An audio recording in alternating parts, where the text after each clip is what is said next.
Day 2 of racing here at the virtual Tour of America's Dairyland as we get ready to send our pro men off first this afternoon. We're headed to Grafton, Wisconsin for the Giro de Grafton, the second of 4 days of racing this weekend on the final stop of the Echelon Racing League as we wrap up what has been a wild season of virtual racing. Brad Stoner here with Frankie Andreu and our in-real-life race promoter, race director, and all-around cool guy from the Tour of America's Dairyland, Tom the Plow Schuler. Tom, I want to start with you. This is such a classic course for the Tour of America's Dairyland. I think it goes all the way back to the start of Toad, if I'm correct.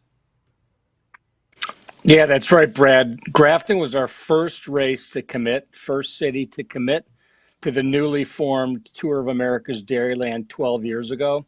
And it's a classic course. It's an L-shaped, 6 corners with a nice hill, strong yard parties on the backside, in a big, wide 400-meter finish from the last corner. As you know, you've called the race many times. You can see him coming out of that last corner, and the excitement just builds because if you go too early, you're not going to win. So it's a big, wide finish, and just great community support. It's really like a block party that happens to have a bike race. I like that descriptor. Very well said. This is always one of the hardest fought races on the schedule as well because everybody wants to win at the Giro de Grafton. It's just one of those classic courses and a big crowd there everywhere as well. Who doesn't like winning in front of a big crowd? Frankie, let's talk more about today after we get to yesterday. I want to talk about the Janesville Town Square Grand Prix yesterday because I think what we're going to see today will be probably pretty similar to what we saw yesterday, that being a field sprint, some early attacks, but I think most of these criteriums will probably play out pretty similarly. Well, I think just like in real life, you're going to have a lot of attacks and a lot of riders kind of stretching their legs. But in the end, if a team decides to come to the front, the speed is going to be high, and it's going to make for a very tough sprint. And yesterday, Usborne did a fantastic job timing it for the win perfectly with Ben Thomas coming right behind him. So these two guys still battling it out for the overall. And the other part with the Dairyland, you get through day 1, you get through day 2, day 3, that fatigue is going to start setting to be the difference maker when we get to the sprints. Usborne comes in at 108.47 with a 4.47 average watts per kilo. Pretty high for Usborne on a day like that. You said Ben Thomas in for second.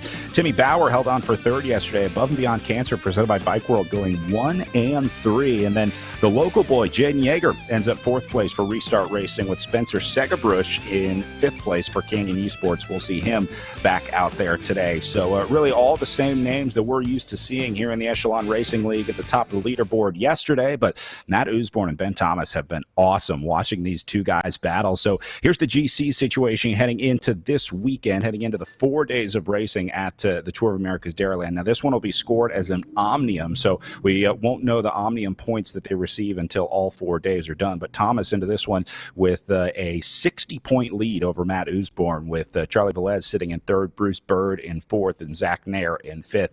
Frankie, again, these are names that really are at the top of this list because we see them racing week in and week out. I think there's going to be a lot of guys that'll be looking forward to maybe getting a little rest after a long season here in the Echelon Racing League. They've been very active every single weekend, committing themselves towards, doing 2 days or 3 days. And if it's not on RGT platform, then it's on Zwift. And so a nice ride yesterday with Matt Usborne taking that win. He's going to take points out of that difference right there to be able to get a little bit closer to Ben Thomas, Charlie Velez. So if you think about it, if you put 3 months of work into trying to get ready for trying to win the overall series, you don't want these last important days on Tour of America's Dairyland. You don't want to mess these up. These are extremely important.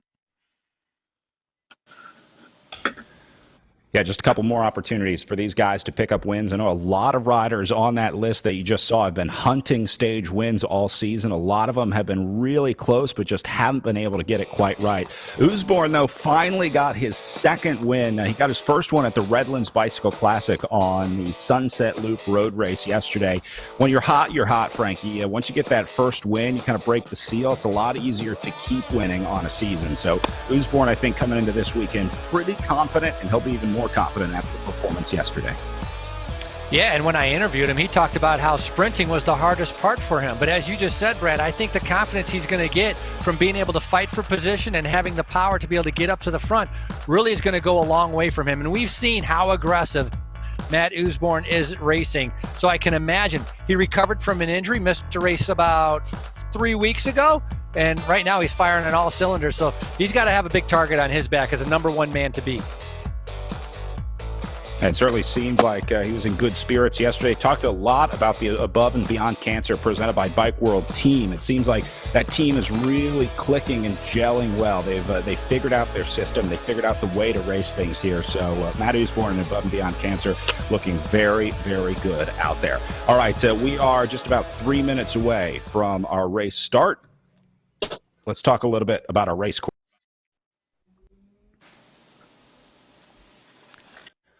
Well, our Giro de Grafton, it's about 8/10 of a mile around for a lap. 6 corners. There's a little bit of not too bad, but we saw yesterday with a 9-corner course, it wreaked some havoc, and obviously you do not want to get gapped off on some of the turns. Long straightaway for the sprint finish, and so that's what's going to be key, is the fight leading up to the final turn, but also when you come out of there, I don't think you want to be first. You're going to have to be able to come off of a wheel, take advantage of some of that draft, but again, trying to conserve and having the lowest amount of power during the race, getting around the corner easily, that's going to be the key, who will be the eventual winner. And we saw that with Matt Usborne with his low watts per kilogram. Talked about a little bit over 8/10 of a mile around, not much elevation gain, 6 turns per lap, and pretty much 780 feet finish elevation. That's pretty much sea level, I would call it.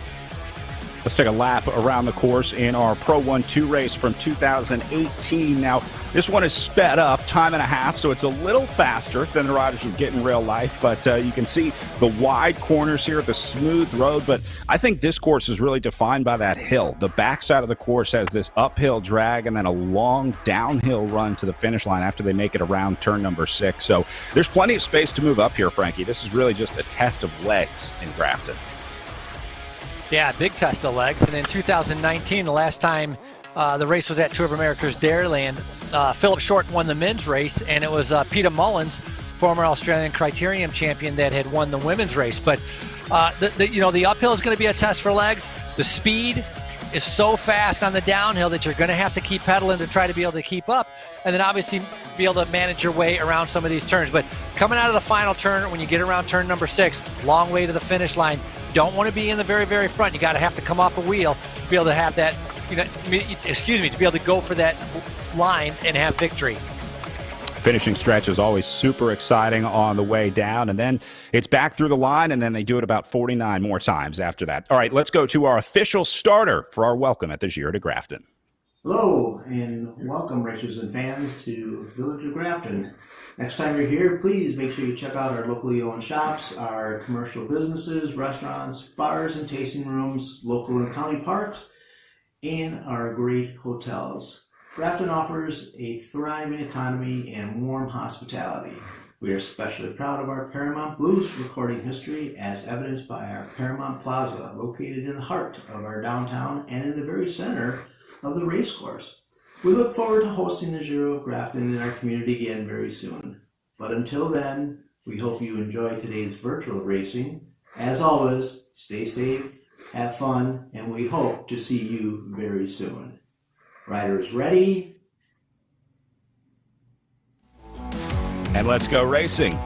Jim Brunquill kicking things off for our pro men as we get underway and rolling here. Now, Frankie, I'm thinking some guys might try some early attacks here. You see Charlie Ravel out of the saddle here early on. If you're not a good sprinter, if you watch Matt Usborne and Ben Thomas just dominate the guys at the finish yesterday, maybe they try and gang up on those 2 leaders. Certainly have 2 big targets on their backs. Yeah, well-timed starting this race off as from the Giro de Grafton representative. And yeah, there's certain guys that are going to have a target on their back, but some guys, they lost out. They got gapped off very early on in the race. They don't want to make that mistake, so everybody's going to be out of the saddle, putting in full power to make sure that they're able to stay with the group. I mean, you make that mistake once, you're going to come into day number 2, you're not going to make the same mistake again. And so I think that's going to, for the first part of this race, make it a little bit quicker than usual as everybody flies around the race course. And, again, 35 laps are going to take us over to about an hour 15. So, once we get up to about a half hour end of 10, I think we'll start seeing some gaps starting to open up. But I don't see it really being staying together to be a field sprint the whole time. I believe we're going to have some pretty good attacks, and even I think some riders might get together and have some separation showing up once in a while during this race.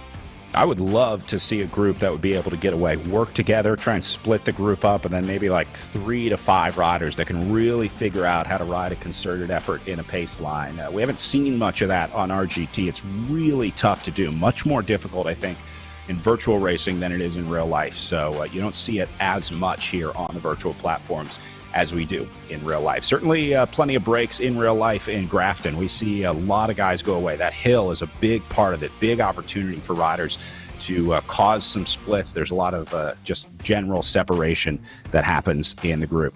This is Chris Rea off the front, taking a little look here for the Seasucker Gutenplan coaching team into the red zone early on. This might be a little early to be going red, Frankie.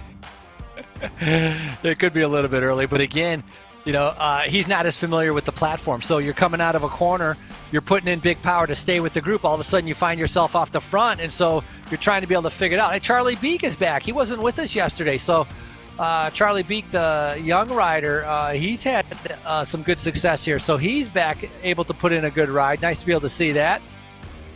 Very early on in the race, though, and so, yeah, I think, if you're not familiar with the platform, you put out that power to stay with the group around the turn, and all of a sudden you find yourself edging off the front. So got to find a little bit of a balance. Eric Hill had a good ride yesterday, so he's starting to be able to set it. But what a team player that Eric Hill is for his Project Echelon riders. And really, a lot of times that's what his focus is on.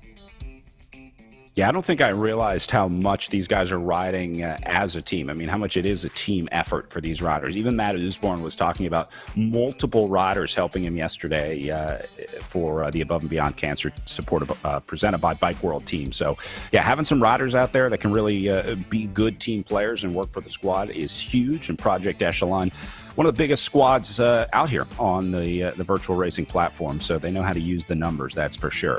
All right, one lap down here in the virtual Giro de Grafton. I want to go out to real life Grafton, where another one of the race directors of the Tour of America's Dairyland, Bill Koch, had a chance to catch up with our official starter.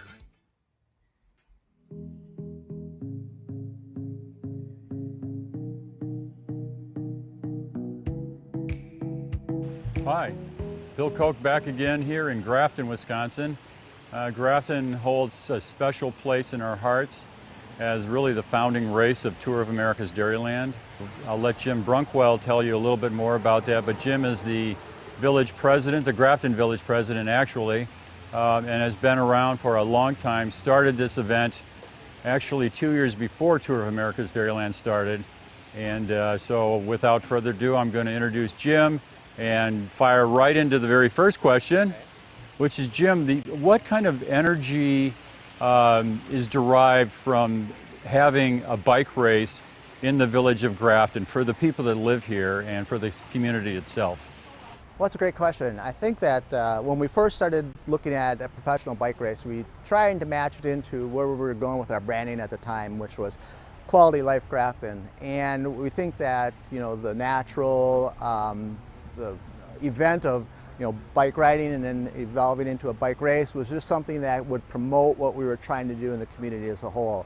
So we never knew it was going to grow into something this big, but it was something that we believed in as a community, that it was a good fit for what we were trying to do for our community as a whole.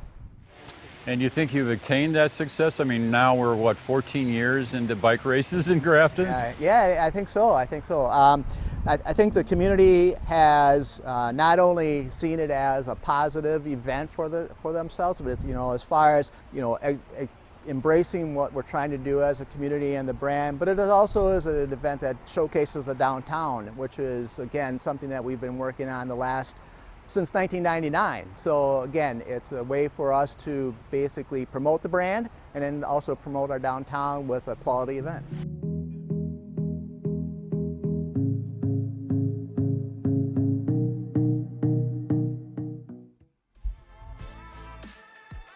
Grafton, one of my favorite venues every year. There are a ton of good restaurants downtown, but my favorite, there's a Collectivo coffee within walking distance. So you can always go get a good coffee when you need it before the start of the race. I know the riders appreciate that as well. Want to remind our spectators watching today that they are running a fan Zoom over on the Tour of America's Dairyland Facebook page. They've got the link up there. They're going to be giving away some prize packs from Quick Trip and Subaru to spectators within the fan Zoom. That link is on the Tour of America's Dairyland Facebook page. So head on over and hang out with Alyssa in the Tour of America's Dairyland fan Zoom room for your chance to win some prize packs. A little bit different here, Brad, having 4 riders kind of getting together. Exactly what you were talking about, wanting to see 4 guys kind of get into a team time trial mode and try to break away. And, you know, they're in the red. They're putting in the effort, 6.1, 6.5 watts per kilogram, forcing that field to chase. So this is one of those rare opportunities that seem to be coming pretty nicely right now. And Usborne, your winner from yesterday, has made it into this front group along with Swart and Hill. Gray, not as familiar with Gray. Going to have to find out a little bit more about him. So that might be an advantage for these guys having a new name up here. They're certainly going to know Matt Usborne. They're going to know Eric Hill, and they're going to know Mike Swart as well. Swart has been a pretty aggressive rider in the races here as well. So Josh Gray, the new addition here for Team Tour 2000, presented by Callis. That, of course, is the team of Ben Thomas. So an interesting scenario here where they've got Usborne in second place overall. I don't want to say isolated in this group, but it's not Thomas that went with him. They sent the teammate up the road for Team Tour 2000.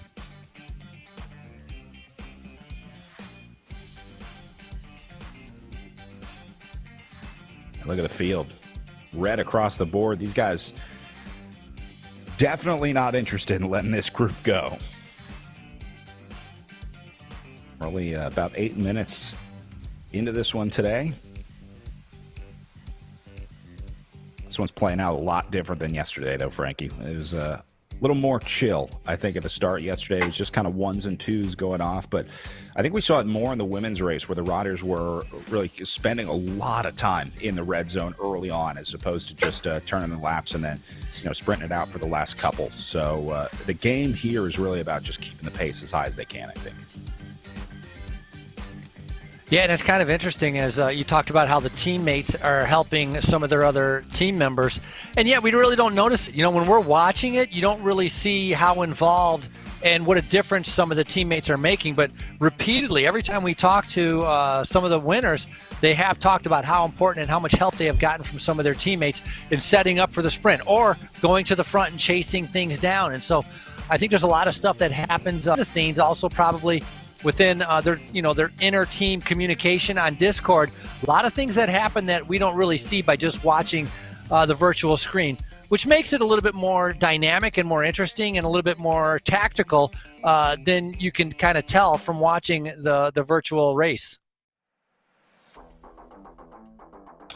Yeah, it's one of the fun parts. A little bit of real life mix in there to kind of see where these guys are riding from.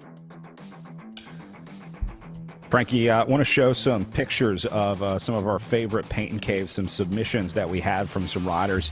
I love the various setups out there. This is Matt Main. He's got a soigneur next to him. This is a pretty cool setup to have the kid riding next to you. Charlie Rebel has just maybe real the quick, most Brad. high-tech. That was his son Liam. There we go. So that's Liam Main with Matt Main on the trainer. Charlie Rebel with his high-tech setup here down in the basement over in the UK. He's got a couple camera angles that he sends us. We see like a side view and a top view and a front view, but this is what Charlie Rebel's view is. You can see a lot of screens on this one, Frankie. This is Kevin Bouchard Hall. We saw a win from him here in the Echelon Racing League. Boy, that's got to be nice to have some fresh air right next to you. I think that window probably making a lot of riders envious. We see a lot of riders with the fans. This is Jackie Godby's setup. This is a view that you're going to see a lot in our women's race coverage after this. You saw it a lot yesterday because, well, we see a lot of Jackie Godby sitting on the front. Look at all the towels and all the bikes. We talked about how she covered up her brakes. I think that might be the green towel hanging on her handlebar. I think they cover those up to prevent the salt. And then look at this. This is Eric Hill's kids. How's that for some style? These are some future Project Echelon riders. I love Checking the out glasses. RGT. Safety first, man. You got to have good glasses. Then Zach Nair, another Project Echelon rider. He's got this rocker board. See the Ceres rocker on the bottom? It allows the bike to move side to side a little bit, kind of like those Indo boards. So it's a little more realistic feel. It's an interesting setup. Seeing a lot more technology coming into these pain caves and into the trainers. Although I think we're going to see a lot more people riding with sunglasses inside. I think that's gonna stick around.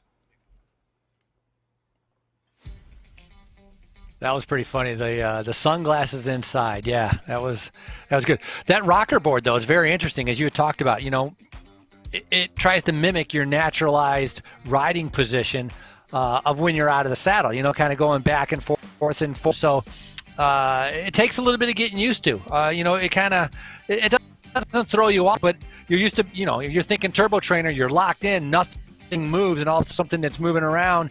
So it does take a little bit of getting used to, but actually what's really good also for helping to strengthen a lot of those lateral muscles, those tendons, those ligaments, things that you aren't really using when everything is so stationary and locked in. This free movement helps with your core, your back, your stomach. So it's actually a little bit more beneficial to replicate once you get outside and having the strength needed to be able to put in that power that's needed to be able to go fast outside. Yeah, I was going to say that's probably going to be a big difference when the guys get out onto into real life racing. When you get out on the road, all those little core stabilizer muscles that you were talking about, I think there'll be a lot of riders out there this spring that didn't work on the core as much as maybe they should have over the winter. So it'll be interesting to watch when we get back to racing here. Meanwhile, Bowen taking a look off the front, going solo here, as Ned Bowen for the Cardiac Athletes team has a little look. I think Ned cracked the top 10 yesterday. I know I saw a Cardiac Athletes rider up there, but we'll see if Bowen can get anything started here. I think these are lapped riders with him. Maybe not. I think Campbell Parrish is good right there, the Canadian rider for Above and Beyond Cancer, presented by Bike World. And then, yeah, the other one is a lapped rider. So we'll call this two guys away off the front here. Parrish and Bowen doing a nice job working together. Parrish with Above and Beyond Cancer is only 16 years old. He's a youngin'. And so he's in here battling it out with a lot of the other riders, which is great to be able to see. Good chance to get some experience, get some mentorship. Although the 16-year-old might be teaching the older riders how to race virtually. Usually the kids have a little better handle on the technology. Looks like these guys are going to go back into the group as they roll back into the line.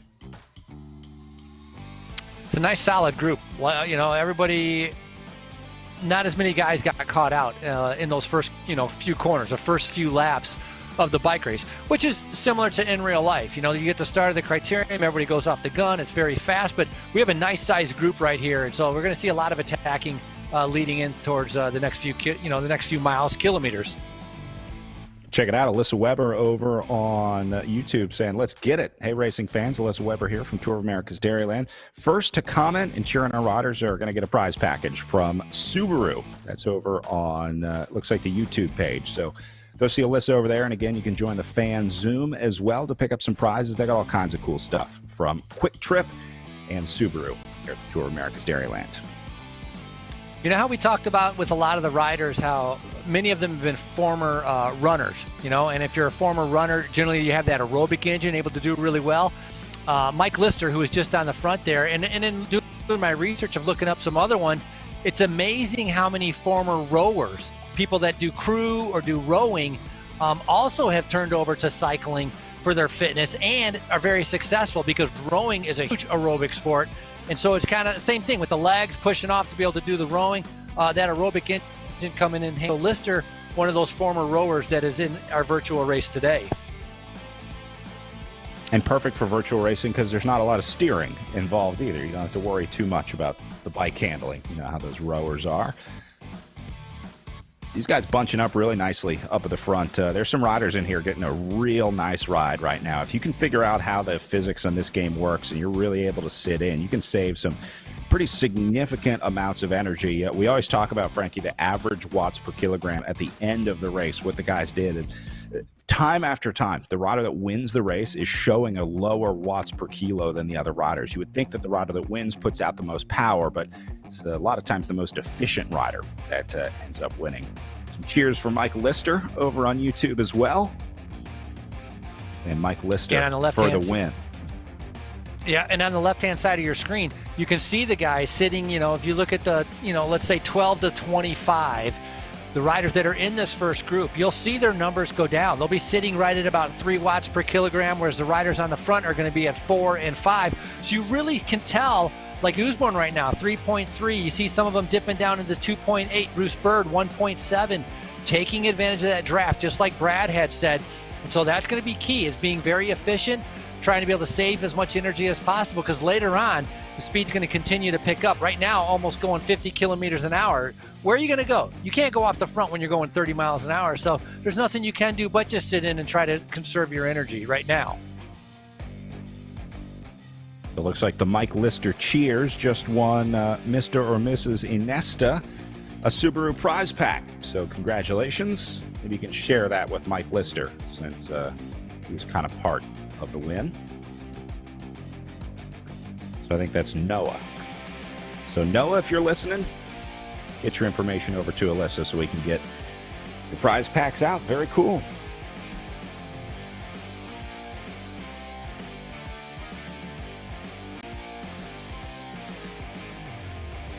Toad Team does such an awesome job with their entire squad, but just making it a good experience for riders and spectators. There's a lot of swag that goes out at the Tour of America's Dairyland. It's always fun for the kids or anyone coming into town. So nice when they get a chance to pick up some additional swag out there, and you can do it today. So big thank you to Alyssa. Big shout out for working hard today.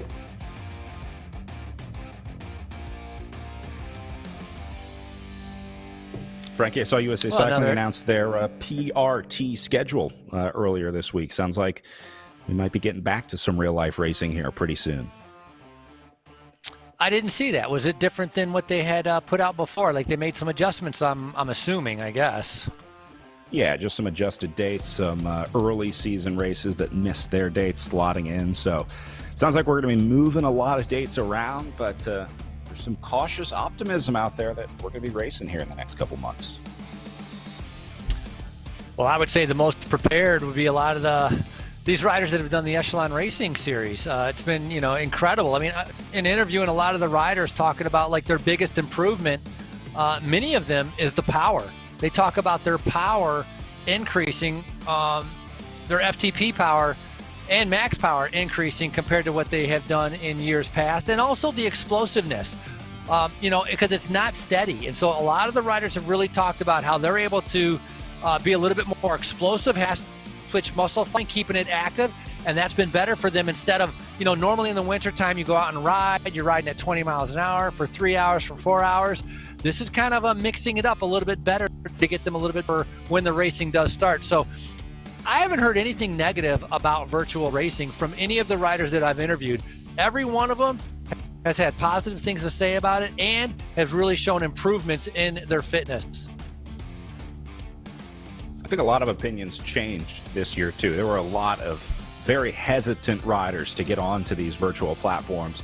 I'll admit I was hesitant to even watch them or commentate, but it's really been adopted well among the community, and it's been fun. It really has. It's been an enjoyable experience, and I think the riders are starting to figure out how to make it enjoyable for them, right? How to race and ride and train in a way that's enjoyable for you, that's not too torturous on the trainer and in the pain cave. Some people just have a really hard time enjoying riding on the trainer. I am one of them. I cannot get into the vibe of the trainer, but these virtual platforms certainly make it a little easier. At least tap out an hour. An hour before would have been really tough for me to do on the trainer, but RGT, Zwift, any of those makes an hour go by a little easier. 2, 3, 4 hours, that gets pretty tough on the virtual trainers, or virtual platforms. But I think an hour is like the sweet spot there. I don't know if there's many people doing 4-hour rides, but they're out there. I'm actually on Saturday, I'm going to be joining Toronto Hustle doing a 24-hour Zwift ride. It's called the Crush COVID. They did it last year, and they're doing it again this year, where they're riding for 24 hours straight on the trainer. So I'm going to be checking in with them on tomorrow evening, Saturday evening. I think they actually start this evening, and they'll finish up on Saturday evening. Yeah, 24 hours. That sounds just insane. In the saddle. Wasn't it Ed? I don't know if it was Ed Veal or one of the guys from Toronto Hustle. Maybe it was Ed Veal who had set the 24-hour record on the turbo trainer. But I can't remember exactly. But I agree with you about doing Zwift has been a game changer for me, especially being here in Detroit with all the snow and the cold. I've enjoyed it. I've loved it. I've very much enjoyed it. And you're right. It has been a little bit of a perception change.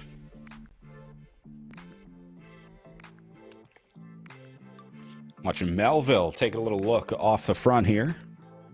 Saw him pretty aggressive yesterday. Hasn't really found the results at the end quite yet, but not afraid to make some attacks. He took a flyer yesterday, went off early, trying to be able to catch everybody by surprise, and just wore down when we got into those final, 300 meters to the line. But he's up there. We've seen him in many races, and he constantly is staying up there. Ben Thomas, mountain biker, has Ben Thomas coaching, and he's been, arguably he's been the most consistent. He is every day, every time there's a bike race, he has been up there. He's got a slew of results, and so it's been fun watching him race, and he doesn't seem to be wearing down. He actually seems to be able to adapt and continue to get stronger and stronger. But he has a couple wins, he has a couple second places, thirds. One of his best results was second at Dirty River. And that was a tough, long. That was like an hour and 45, that stage, as we see Blodgett now in the red attacking. A big attack here also. Parrish, the 16-year-old, able to stay on his wheel. Parrish definitely had a plan today. I think he is the man to mark the moves or above and beyond cancer. Got to think he's working for Matt Usborne today after the ride that Usborne had yesterday. So nice job there. Covering the break. And that's going to shut it down and bring it back together. Now Segerbrook's going to have a go at it. I was going to say, that's not easy to do, to cover a break when someone's going at 9 watts per kilogram. That's tough. So all the credit to Parrish being able to cover that. Now Segerbrook, also another strong rider, but we're seeing kind of a little bit more aggressiveness, I think, today than we saw yesterday. Janesville, with all the corners, it was, a lot of the riders were just kind of following each other. Today, a little bit more aggressive. It's a kind of attack, counter-attack, as everybody kind of keeps trying to take advantage of one another. This is Segerbrook here for the Canyon Esports team. Although it doesn't look like he's going to be able to take anybody with him, and he'll come back into the fold. Segerbrook normally races for Big Shark out of Missouri, 29-year-old. He's a financial advisor, and that's another part that I found from talking to a lot of riders, that it's much, much easier being able to balance the virtual world with their work schedules, with the family schedules. Very quick to be able to hop onto the trainer and hop off, work all day. It just fits in. They don't have to worry about daylight. They don't have to worry about how cold it is. And so that's been a common theme also on why this platform, like our GT platform, is taken off and becoming so popular. And so it's fun watching all these guys get fitter and fitter and are doing the racing. And that's what's kind of, for me, the most impressive has been the numbers. It's unbelievable, the power numbers and the watts that these guys can put out. And so that's been fun to watch. Yeah, some of these numbers have just been exceptional. Jackie Godby, the numbers that she's putting out are current hour record level numbers. And it sounds like she might be considering taking a run at that, because her coach, Chris Navin, was saying that he thinks that the numbers are there. The wattage is there to ride like an hour record type ride. So it'd be really interesting to see Jackie Godby try and conquer that. I don't know if she ever would have tried the hour record if it weren't for, virtual racing or the chance to kind of see what she's capable of in that hour power, where it's a little different when you're, training for a triathlon, which is what she was doing up until she started virtual racing here. Yeah, I totally agree. And it's nice that some of these, it's nice that she's had a chance to be exposed these other events, and it's going to open doors for her. I can't wait to be able to see her come to a real race in a time trial. It doesn't even have to be a criterium or a road race. This woman in a time trial, I think, is unbeatable, and I would love to be able to put her on the right up against Chloe Dygert, right up against anybody else. Stick her in the national championships and let's see what you got. And I think she'll do very well. Yeah, absolutely. The numbers are there. The talent is there. The mental fortitude is there. Her ability to suffer. So, Jackie Godby, I think, would be a very interesting rider to watch. Although I know her schedule is going to be pretty tough. She's got her placement coming up as she finishes up her PhD in radiology. She's getting married, so they're going to be working on their residency here pretty soon. So there might be a move in her future. But I'm sure she'll still find some time to train and race. She's incredibly motivated. Really, really impressive rider. All right, these guys still all together here as we're about 27 minutes into our race today. These guys with 26 kilometers of racing to go. I want to go back to Janesville where we had a chance to send Todd Bastide, the live announcer of the Tour of America's Dairyland, out on course to check in with some of the cool parts of this Grafton course. We're on course here at the Giro de Grafton, part of the Tour of America's Dairyland. We're inside turn number 3, and if you look over my shoulder, you see a fire station. Now, if you're doing the math in your head, you're thinking, wait, inside the course is a fire station, racing going all day. There could be a problem with that. In fact, there could be. Except the Grafton Fire Department solved that problem for us. You see, we do race in front of the fire station, but they came up with the solution of staging outside the course. Every year, they have graciously agreed to put the trucks, the ambulances, everything they need to respond and serve this community, as they do so well 365 days a year, outside the course. So when the phone rings, Miss McGillicuddy's cat is caught in a tree, boom, they are there in a flash. Meantime, they open up the fire station. Kids can go in, take tours, see the pole, you slide down, all that. So they jump into the community fun during race day here in Grafton. We're tipping the cap to the Grafton Fire Department for coming up with this unique solution as they continue to serve this community. And, of course, during this period of time, we are thanking all first responders who have done such a phenomenal job for all of us all across this country. We're on course here at the Giro de Grafton, part of the Tour of America's Dairyland. Back to you guys. Thank you, Todd. You got to have some pretty serious pull in a town to kick the fire department out of the firehouse, but they are more than willing to help out the Giro de Grafton. It's actually pretty cool. They stage in this big parking lot just outside the course, and they're like all ready to go. So you see all the fire trucks lined up, all the ambulances. They pretty much move the entire operation across the street so that they're outside the course and they can respond. And that'd be pretty cool for the community or for kids, to be able to see all those trucks and lights and everything all lined up. So, but yeah, somebody has some pull exactly to kick the fire trucks out of the firehouse. So, and that's it's common though, right? Isn't it, Brad? With many of the cities of the Tour of America's Dairyland, as excited as the riders are to go to these cities to bike race, they're especially pumped to be able to bring in Toad and have the races, and so that's always fun to be able to have like open arms invitation and see that excitement at many of the cities that we go to with Tour of America's Dairyland. It's fun. Yeah, it makes the riders feel like rock stars, that's for sure. When they roll into town, the red carpet's rolled out, people are excited to see the race, excited to see the riders. Makes them feel like they hit the big time. Here's Timmy Bauer in his pain cave. He's got the bike route sign, some lights going. I think he also has all his numbers pinned up over to his right side. Everyone kind of carved out their pain caves where they could, found the free space that they had available during the last year or so. Some riders, it was outside. Some riders had an extra room. Some riders in the basement. Not sure where Timmy is here.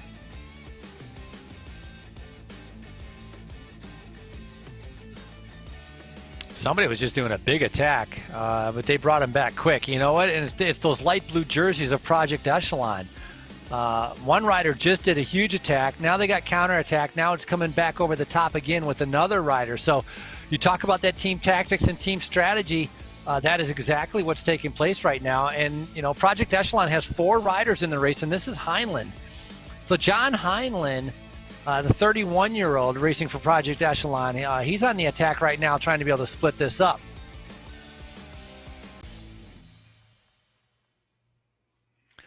And maybe they need to do Highland that. hitting the Project halfway Echelon has point. 4 riders in the race. Above and Beyond has 6 riders in the race. Team Tour has 5 riders in the race. Obviously with Team Tour 2000, it's Ben Thomas's team. So they're gonna be controlling things and trying to not let things get, too many guys go up the road, because Thomas wants to be able to make sure to get some points today. Matt Usborne gained some ground on Ben Thomas, and so Thomas doesn't want to allow the same thing to happen 2 days in a row.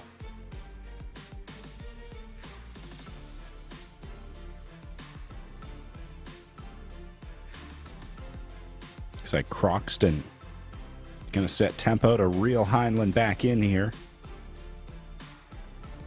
And you see there's always an Above and Beyond Cancer jersey there, ready to go, ready to cover it.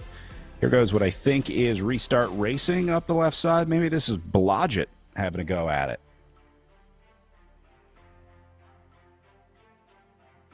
Well, definitely in the red, trying to see those numbers right there. Looks right around 8 or 9 watts per kilogram. So this is a more aggressive race, Brad. I mean, definitely a more aggressive race than what we saw yesterday. A lot of different attacks right now.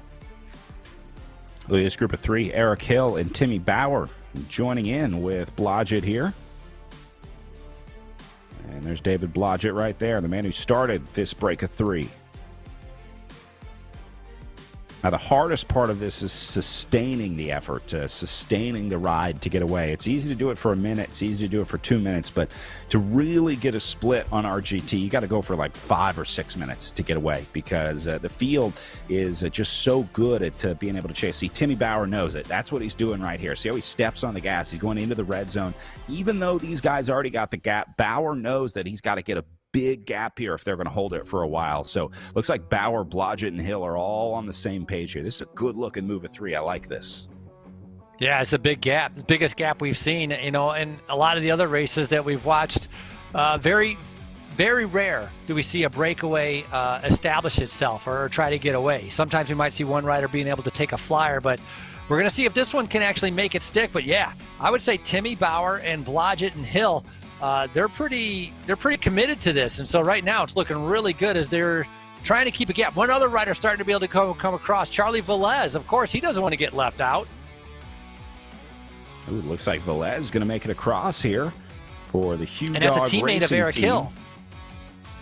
Sorry, teammate Hill. So Eric Hill now should be able to go on the front. You can see Eric Hill immediately going into the red, trying to be able to push the pace as he now sees Velez, but everybody reacting to that as it's all been brought back together. Another counterattack. Look at it. The green jerseys are just going ballistic right now. Oh, man, look at this. Hill, Bauer getting caught out. This is a great counterattack by Mike Swart up here on the front. This guy knows exactly what he's doing. This is absolutely a counterattack from Swart. Really smart riding here.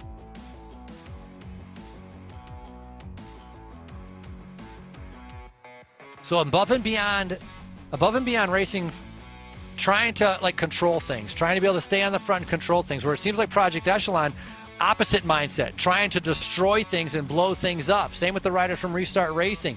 Nice shot of Mike Swart there, who was just going in the red, trying to be able to break this apart. So very aggressive racing taking place right now. It's fun watching this.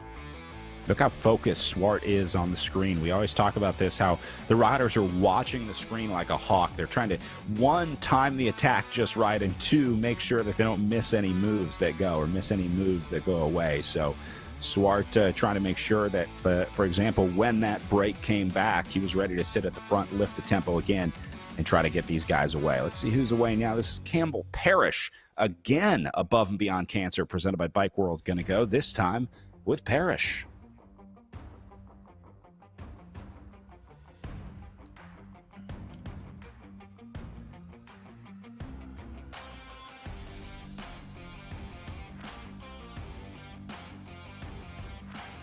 Looks like he's holding about a 20-meter gap on some of the other riders, but when you get that surge, when you get that pack, it gains so much momentum, able to shut down a gap extremely quick.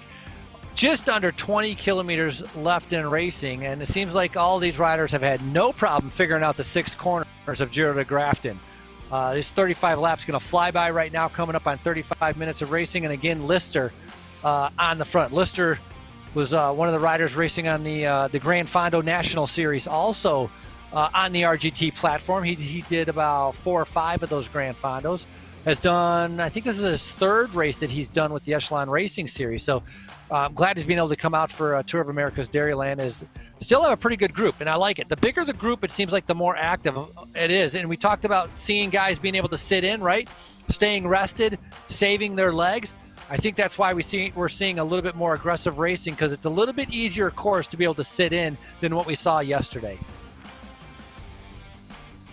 All right, well, group coming back together here at 36 minutes in. Looks like they're taking it a little easier right now. A lot of greens and blues across the field. So let's take a short break here. We'll keep an eye on these guys and have more live racing for the pro men when we come back.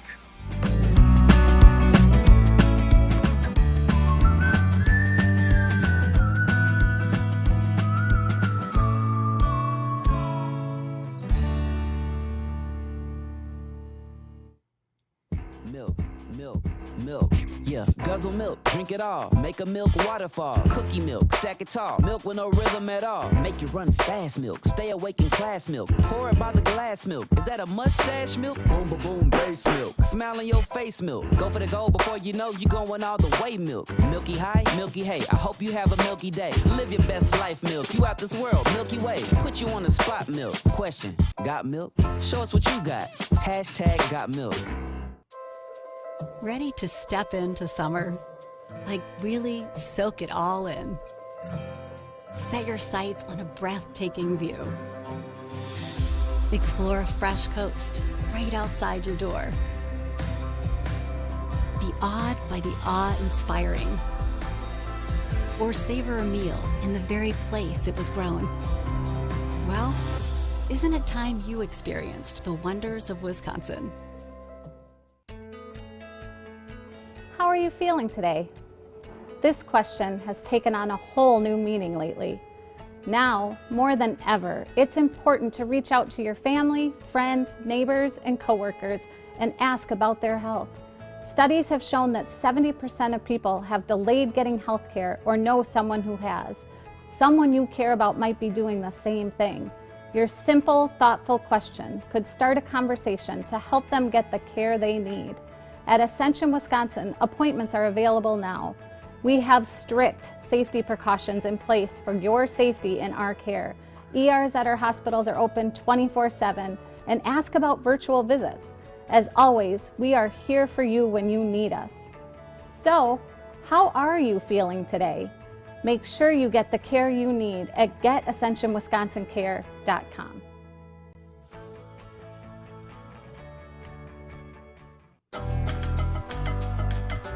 The people of Milwaukee are something. Making something new, something special, making change. Yes, this is Milwaukee, where alleyways turn to art galleries and MVPs are more valuable off the court. A place powered by the people, making their city a bona fide worldwide phenomenon. So come and feel a little bit of that people power for yourself. Farming is more than just a job because it demands so much of you. Every day I'm with the people that I care about the most. We accomplish or we fail together. Support Wisconsin dairy farmers. Buy Wisconsin cheese and dairy.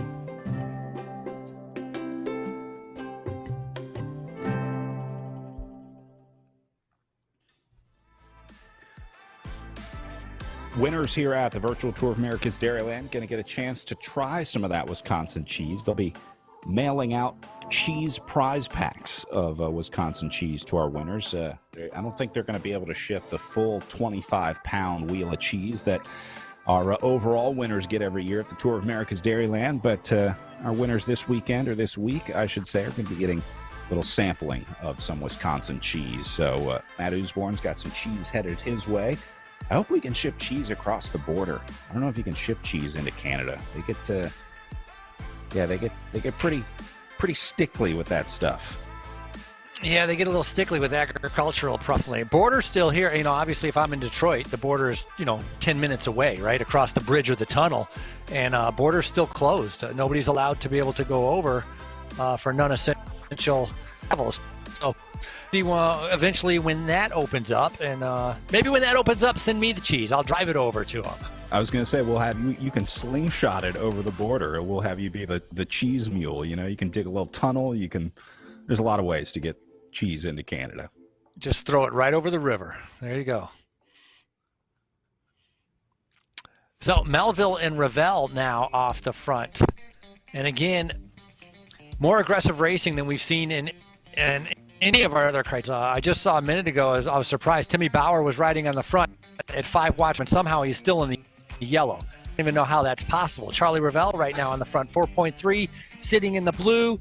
So Melville, very aggressive rider yesterday in the race. Charlie now doing a good job of kind of following those moves. Revell's had about 5 top 5 places in our Echelon Racing League series. And if you want to speak of a race that really fits him, at 6'1" and 185 pounds, it's the Criterium. Yep. Yeah, perfect cut for a crit racer. He's been awesome in support of his Team Tour 2000 teammates. I know Ben Thomas, winning is a big goal of his. He really wants to make sure he supports the teammates out there, but still finds results for himself. Revell has been really impressive. And there he is back to the front again. Chris Navin with him from the XXX Racing team. I guess a semi-local team to the Tour of America's Dairyland. XXX Racing based out of Chicago. And most of the Tour of America's Dairyland happening around Milwaukee. I guess it's about an hour and a half, maybe 2-hour drive in between the two cities. And you were talking, Brad, about Chris Navin being the coach of Jackie Godby, correct? Correct, yeah. Yeah, and so, I mean, talk about a gentleman with a ton of experience. He's a triad coach, but also he's completed over 18 Ironmans.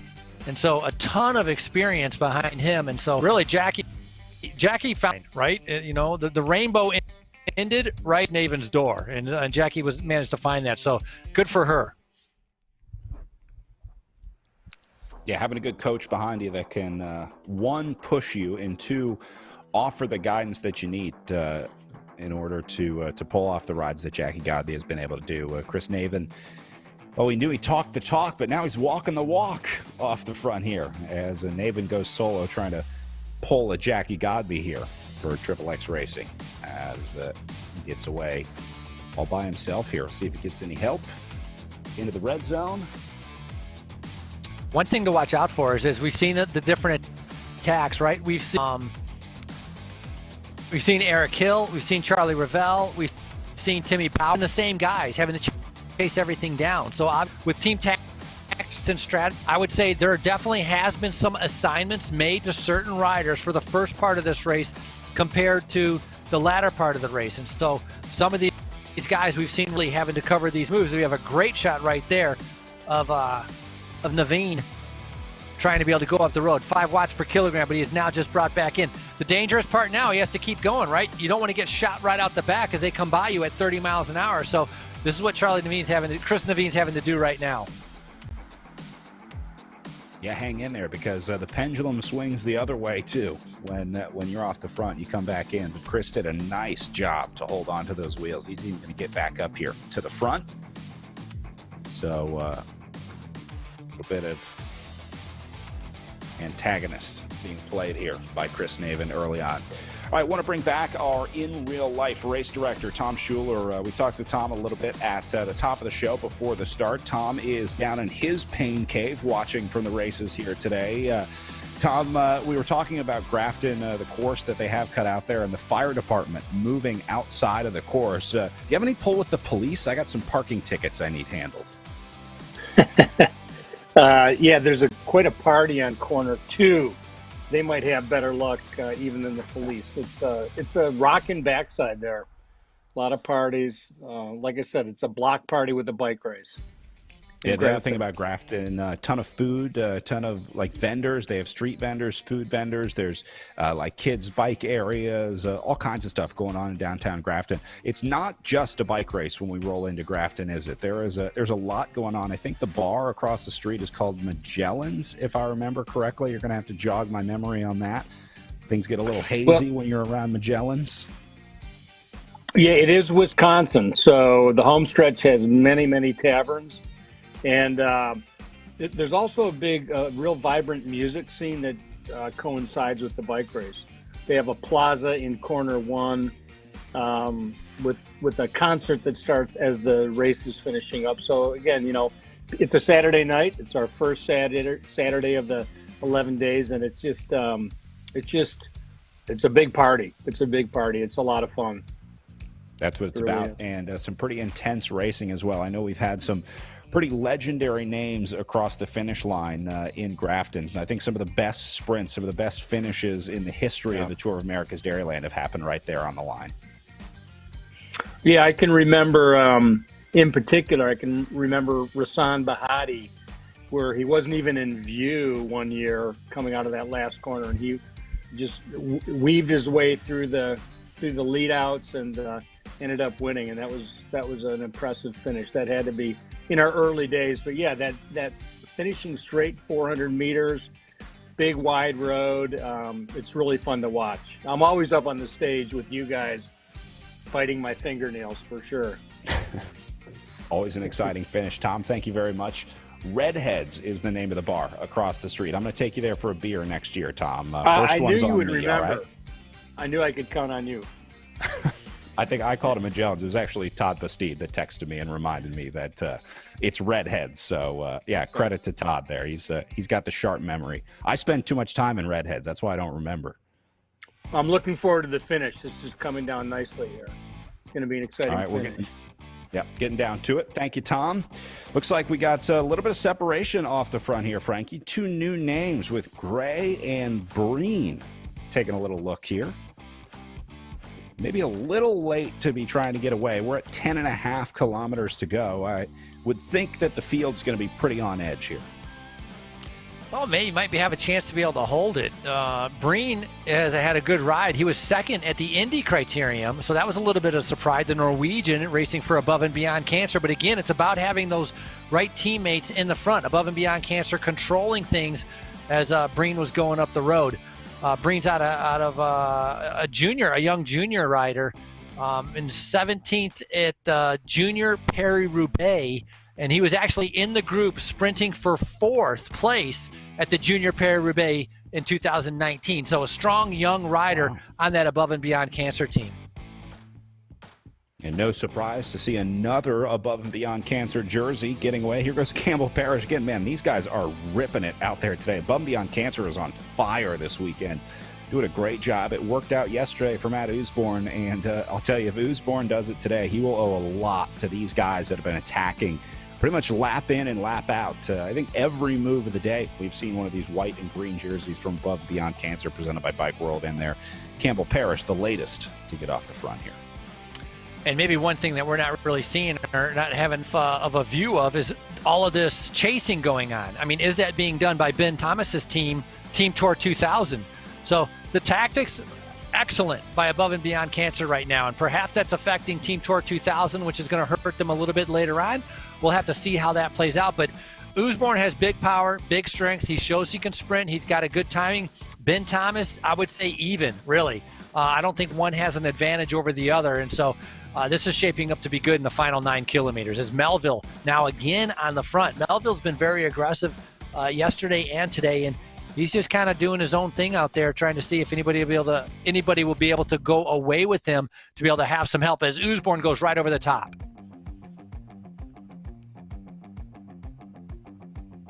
A bold move here from Usborne. I thought he would maybe hang in because the Above and Beyond Cancer guys had been attacking so much earlier in the day. It looked like maybe they were just trying to soften things up for Matt Usborne to try to have a sprint at it again today. But Usborne lifting the tempo a little bit. That's him up there in the top left corner of the 4 box in the bottom right of your picture, along with Kevin Bouchard-Hall, Charlie Velez, and Bruce Bird. Looks like these guys back together. Now, we see them come back together at the front, Frankie, but a lot of times that means that there's some action at the back, just kind of dropping one or two guys. Every time they launch one of these attacks, every time you see the group go into the red zone for 10, 15, 20 seconds, there's going to be some riders that won't come back from that at the back. That's a danger. As the speed picks up, as guys start attacking, your legs are starting to fatigue, right? You can't jump out of a corner at 400 watts, 55 times. After you do it 40 times, you're going to start getting a little bit weaker. And so going to see guys starting to slip off the back and not seeing as large a group as we have seen at the start of this race. But right now, Restart Racing, Project Echelon, Above and Beyond, Team Tour 2000, very, very aggressive racing. Good, nice to be able to see some of the Gutenplan Safe Sport riders in there too, in those bright green neon jerseys. Yeah, we saw a couple of their guys up at the front early on. And that's them just on the left-hand side of the group. But I think this Above and Beyond Cancer jersey has been the most omnipresent on the front so far today. Jersey of Matt Usborne. You see Breen here on the outside, always keeps a teammate with him. This guy's maybe the most well-oiled machine out there on RGT, at least here in the Echelon Racing League, or at least today.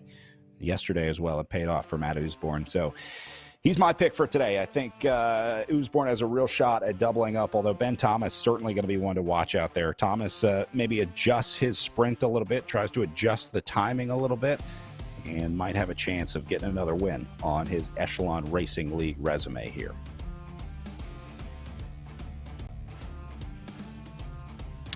Pretty late now, still noticing. I'm not seeing Zach Nair. I'm not seeing his name in this group. He was racing yesterday, but I'm not really. I might just be missing him because the name's not popping up. But some strong riders here. 6.9 kilometers to go. And Above and Beyond Racing definitely has been very, very aggressive so far, as we see Lister now coming up to the front along with Bryn. I want to bring Todd Bastide back in, who saved my bacon with the Redheads reference. Todd, there's just too many bars and taverns at the finish line of these bike races in Wisconsin. I just can't keep track, but it's Redheads in Grafton, Magellan's is in Waukesha. And you should know that because Redheads is the closest establishment ever to the start-finish line. And all throughout the day at Racing in Grafton, they pop out, they throw preems. They're cooking hamburgers from like 8:30, and the odor is just wafting right across the start-finish line, and they're drawing us in. So, yeah, Redheads, a lot of fun there on the Grafton course. And they know how to have fun over in Redheads as well. They kind of stumble in and out of the race, let's say, give some cheers to the riders, and then back inside to have a few more drinks, and then back out to watch the finish. But these guys are wishing they could have a couple cold beers right now because they are feeling this effort. Frankie, even after one day of criterium racing, you really feel an hour-long effort the next day. I know you've been racing on RGT some. You've been doing some of the fondos, but you did some of the shorter hour-long criteriums. I mean, it's a serious sprint effort. You really feel it afterwards. You need a beer from Redheads after a race like this. Oh, you would definitely have a couple from Redheads. Absolutely. It's intense. It's different than on the road. You know, there's no coasting. You're not able to sit in. You're not like spinning, sitting behind, being able to save your power. It's all explosive power. And so, an hour on a virtual platform is probably like 2 or 3 hours outside. And it's just so intense. You know, it's like a cyclocross race. You're getting into this and it's going to be an hour 15 and you're just kind of going flat out the whole time. And so recovery is important, and a beer would definitely help that. These guys just five laps away. Go ahead, Todd. Yeah, I'm having a tough time telling the difference between virtual and real here. These because Grafton is where the teams come out and duke it out, and we're watching Above and Beyond and Project Echelon, just a Donnybrook going on here. Every move getting covered. This is fantastic racing, and yeah, I mean, we love seeing this kind of stuff IRL, but here it is going on virtual, and the team was talking. Both of those teams were talking to each other before this one cranked up. Yeah, Todd, Grafton in real life is, like you said, it's really a race for the teams. I mean, if you don't have a squad that can set up a good train on that last lap, keep that pace high, it's just it's such a long finishing stretch as well. If you don't have a wheel to hide behind, you're going to have a real hard time winning the sprint on the real-life Grafton course. So it's almost always the guys that have a good lead-out rider, at least one rider that can take them out of the last turn in real life in Grafton that usually end up winning, or the riders that can steal a wheel, that can surf the wheels better. Right, and of course, we heard the plow, Tom Schuler, mention Rahsaan Bahati, and it's one of those things where you want to see if he's doing magic tricks for kids when he's not riding the bike, because he just appears out of nowhere. With Grafton coming up Wisconsin Boulevard, we've got tents on the left and on the right, medicals down there, some of the team tents, some new development going up, beautiful condominiums there. So there's always kind of places to hide right along the edge of the course, and Bahati just made an art out of popping out of nowhere. You know, forget the lead out. He was the exception to that rule for sure. And he would just come flying out of nowhere. A lot of fun to watch. Race smarter, not harder. That's what they say. Bahati had it figured out and still does. I know he's doing some virtual racing out there as well, working with Zwift out in California. All right, we are down to 3 laps to go here at the front of the group. Nobody able to get away. It looked earlier in the day, Frankie, like we might see a split in the group, but I don't think that's going to happen today. It's looking to me like this one is going to be a field sprint. I want to go back to talking about how the sprints played out yesterday, because it was really that last turn. For Jackie Godby, certainly, it was much clearer in the women's race to see Godby rocketing out of the last turn. This one, though, a little longer from the last turn to the finish line. So I don't think this one is won and lost in the last turn like it was yesterday. This one will be decided on the finish line because it is long enough to get a good sprint in to really test the legs today. And when it's a long drag like that, you get very tempted to take a flyer, to go early. And so a lot of riders aren't going to wait till 250, 300 meters to go.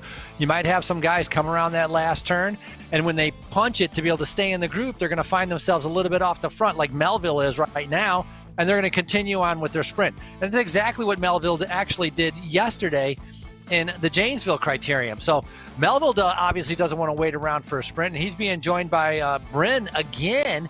Sindra Bryn, the rider out of he goes to Colorado Mesa University, joining forces here to try to see if they can get a breakaway. 2 times throughout this race, we've seen a group of 3 or a group of 4 get a little bit of a gap, a little bit of a lead, where I thought the breakaway might be able to stay away, and it's been brought back. Maybe these 2 guys have the solution. Breen going to drop off a little bit. Melville rolling up the road, as this is going to take him down to 2 laps to go. Breen getting a little resurgence here. These guys are going to need more space than that, though. I don't know that I see these 2 staying away as Mike Swart comes to swoop them up. And looks like he'll continue to press through for Restart Racing. Yeah, and watch out for those green jerseys and the light blue jerseys and the white and green jerseys. Above and Beyond, Project Echelon, Restart, and Team Tour 2000. Those are kind of the bigger teams. You know, we talked about each of them having, 5 riders to 6 riders in the race, as Hal Blackburn now comes to the front. So this is part of the lead out. They're trying to set up their teammates, trying to keep trying to prevent anybody else from attacking. Yeah, look for Oosborne in here. Let's figure out where Oosborne is and then watch the way that he rides. Ben Thomas, you see moving up the outside there. I would guess that Oosborne is going to be not far behind, although I think that might be him on the left side of the group. You see the 2 Above and Beyond Cancer jerseys right on each other. Eric Hill also in the mix here for Project Echelon. Project Echelon might be sending a rider up here to try and mix things up in the sprint. So really just about biding your time, trying to find a wheel to follow, or at least keep your eye on the big stars, the sprinters that you think might have a chance of trying to get away out there. So this is going to be an interesting finish to watch here, that's for sure. 1.7K to go. These guys coming up on an hour in the saddle. Going to be a little faster than yesterday here. I think they were a little over an hour yesterday, but this will take us down to 1 lap to go when they hit the line. So Todd, we have given up your bell-ringing duties to the one and only Tom Schuler, and I got to be honest, I think he's kind of enjoying it. So we might have a full-time bell ringer when we get back to racing. Well, he clearly has some skills. One to go. Here we go. One to go, one to go, one to go, one to go. Was that early? Was I early? No, right on time. Oh, dear. Oh, dear. You were saying about the skills, Todd. I'm going to eat that one right there. Going to eat that statement. Hey, it's tough. It's we're all virtual here. We're all over the country. How about Eric Hill attacking here? Wisconsin's own. Yes, indeed. So everybody's here. We go. One to go. Hit him, Tommy. We're already halfway through the last lap. We got 800 meters to go on the final lap. Eric Hill trying to lead out his Project Echelon riders. Charlie Velez now on the attack. So it's going to come down to the sprint. 700 meters to go. Looking for Usborne, our winner from yesterday. But look at Charlie Velez in the red, up near 910 watts per kilogram. I talked about coming out of the last corner. Going to have some momentum. You find yourself at the gap. You go off on a long ways. And look at Velez in the bottom left-hand corner. Just going, now waiting for Usborne to be able to attack. He's on his drops, waiting patiently. Who's going to be the first to strike? Look at Velez going hard. This guy's going to break his trainer at this rate. He's going to snap those handlebars right off the bike underneath him. Now everybody starts to light it up. Here goes Usborne. Look at Bruce Bird going side to side. Kevin Bouchard Hall there as well, as these guys getting down to it. Oh, my. That's a photo finish right there. And looks like Blodgett got the best of them there. So I think that's Restart Racing with a win there. But, Frankie, they were all over the place. That was a tough one to call. I'm glad the computer can pick these. That was all over the place, but you're right. Restart Racing with Blodgett taking that. And then Bouchard Hall doing a great. We saw the sprint that he did when he won the Indy Crit. So that's Restart Racing also. So Restart Racing talked about the plan that they had, first and second in Usborne, picking up a third. The other question is, where's Ben Thomas? Nowhere. So Usborne picking up valuable points, getting closer to Ben Thomas's overall series lead. But that was a fast and aggressive Giro de Grafton. Enjoyed watching that one. Yeah, absolutely. That'll be disappointing for Ben Thomas out there today. There is your race winner, Dave Blodgett, getting ready. We're going to grab a word with him as we get ready for our pro women's race here. So we got a little bit of time. We're going to let the rest of our riders roll in here. We'll do some calculations on the points and then try and grab a word with our race winner out there. Frankie, good to see a new name at the top of the leaderboard today. Yeah, his first win in the Echelon Racing Series. So, yeah, absolutely. And I really think a lot of it is, Todd had mentioned it. They had a morning meeting, and they set out a plan, and they executed it perfectly.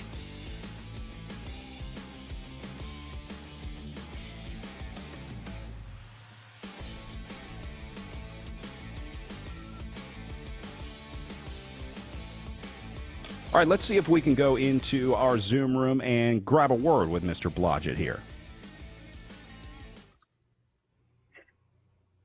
All right, David. Can you hear us? I can. All right, we got you loud Can you and clear. hear me? Hey, congratulations. A new name on the leaderboard for us. Tell me about the plan for Restart Racing today. You guys were all over the front of the race, but were you the man for Restart today?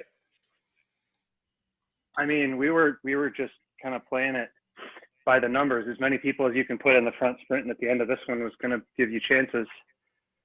So, talk to me about the game of luck. Go ahead. No, it seems like it's a game of luck with these sprints. Like, the draft is so strong that if you come to the line with good timing, you can get it.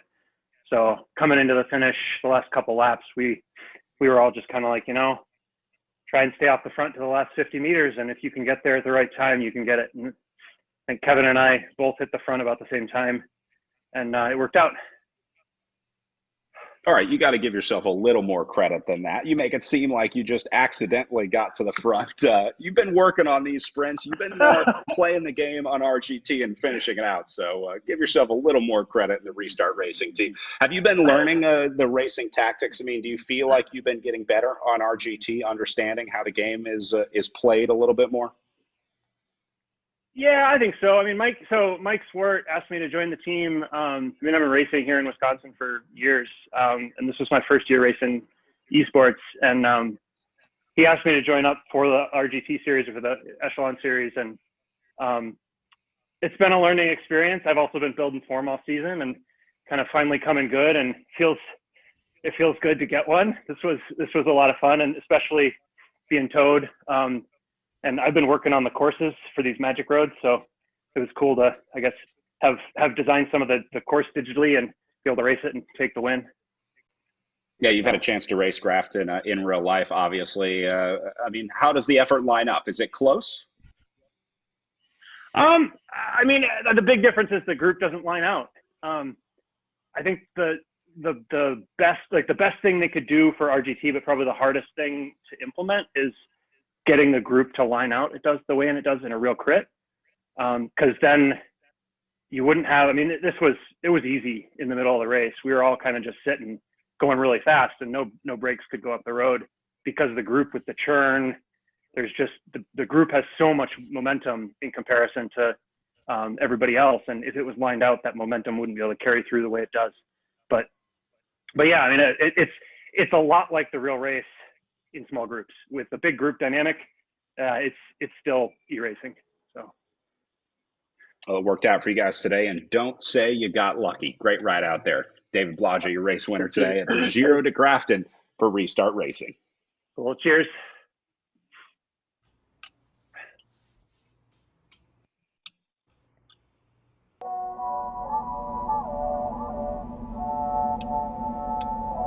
That's all right. I should have thrown inside.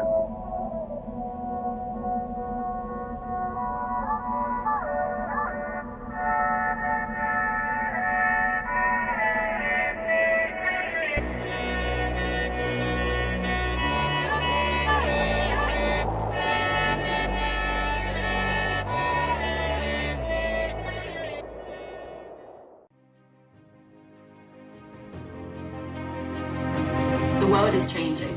I'm looking to do things better. To improve. Just because it's always been that way doesn't mean it's right. I embrace change. I seek adventure and discovery. I explore and explore. To know the unknown. Even in the toughest moments, we ride together. Even in the moments when we're at our limits. We support each other.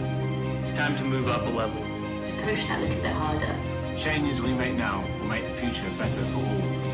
The efforts we put in today will pay dividends tomorrow. We all have the power to up the game. To build something better. It's not time to play. It's time to get real. It's time to be a game changer.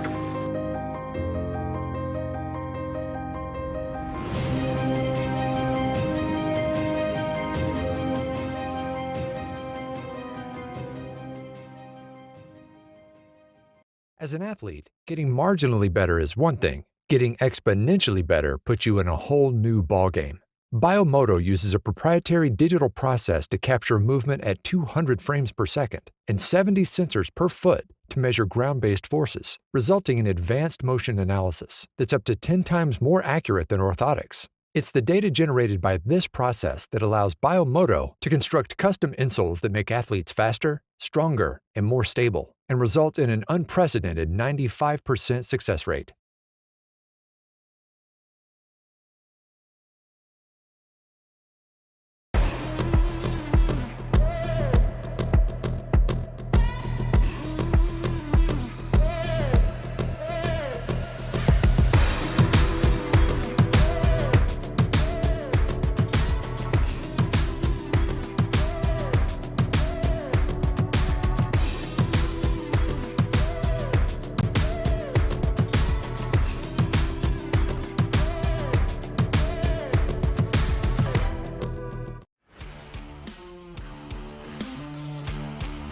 Racing League Tour of America's Dairyland is brought to you by Quick Trip, by Project Echelon, educating and equipping and empowering veterans through physical activity, by Hyper Ice, move better with Hyper Ice, and by Nations, enhancing the reach of esports, including the Echelon Racing League.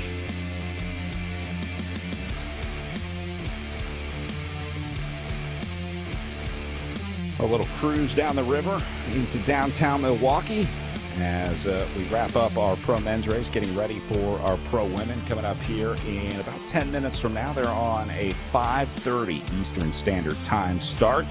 But, guys, what an exciting finish to the pro men's race wrapping up there. Todd, I want to start with you. So cool to see a guy that's raced this race in real life get the win on the virtual platform for David Blodgett. That is awesome.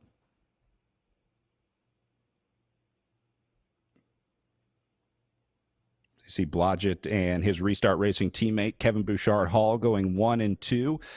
Matt Usborne in third for the Above and Beyond Cancer presented by Bike World team. Chris Naven held on for fourth place. Talked a lot about Chris today for Triple X Racing presented by Athletico. Ned Bowen from the Cardiac Athletes team moving up into fifth place after a top 10 ride yesterday. There's Ben Thomas in sixth for Team Tour 2000 presented by Caliso. He hung in there. It wasn't quite, I think, the result that Thomas wanted. And then Dowd, Bird, Breen, and Segabrush finishing out the top 10 with Segabrush for the Canyon Esports team. So Wisconsin rider at the top of the leaderboard. That is about as cool as it gets for our local racing here. So, guys, let's talk about our pro women's race. Looking ahead, what did we learn from the pro men's race based on the way that this one played out? I think we see some more attacks out there. I think we see more attempts to try to get away. But if I learned one thing from the pro men's race that we just watched, it's that it is really hard to get a breakaway going because there were some strong groups that got away off the front today. And, Todd, they just couldn't stick out there. Yeah, it's the length of that Wisconsin straightaway. You're going to see anybody trying to go up the road. Then you have the RGT dynamics, the physics of it on the backside where all the corners are. But, yeah, it's going to be a team competition again. I'm looking forward to seeing who's going to show up. But you might also have the David and Goliath because Triple X, one strong rider, and sometimes that's all you need. Yeah, let's talk about our situation heading into this weekend of racing at the Tour of America's Dairyland because Jackie Godby has been dominant in the team competition, but there have been a lot of good battles behind her, a lot of good groups sort of racing amongst themselves in these women's races. We talked about the Velocity Vixen team doing a really good job yesterday. So for a lot of riders, Frankie, they're just getting a chance to ride on these cool courses. I mean, it's an opportunity to see a course that maybe you wouldn't have been able to see or ride before. And be able to do, some of these races that you wouldn't have been able to do before. And so it kind of gives them a little bit of some motivation, some focus on what to look forward to when Tour of America's Dairyland comes back. But I think it's going to be, a good race. I really look forward to see if Buona Cece, Bronan McGregor, and the other one was, it wasn't Ellie Larson, if they can stay in the group. I would love to be able to see them. They're the 7, 8, where they kind of keep getting gapped off on some of the corners. And I think on this course, and if they can have a good start, great opportunity for them to be able to stay in the group and be able to keep that group a little bit bigger. So I'm looking forward to watching how that will play out. All right, well, they are getting ready to roll here as we are coming up on 6 minutes away from our race start. There are the riders getting warmed up and ready to rocket off the line for our pro women. So we're going to take a short break, and when we come back, we'll have some more racing from the Echelon Racing League.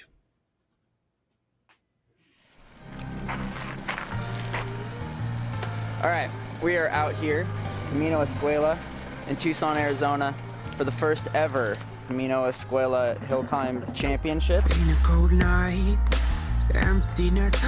Competitors here. Sean is going to be rocking the e-bike, the new Subito e-bike, weighing in at like 30 pounds, an additional, I don't know what that does, 200 watts. Heather, all natural. The course, I mapped it out earlier, it's about 1.3 kilometers. I think it gains about 30 to 40 meters. That's around 100 feet, and it's just short of a mile.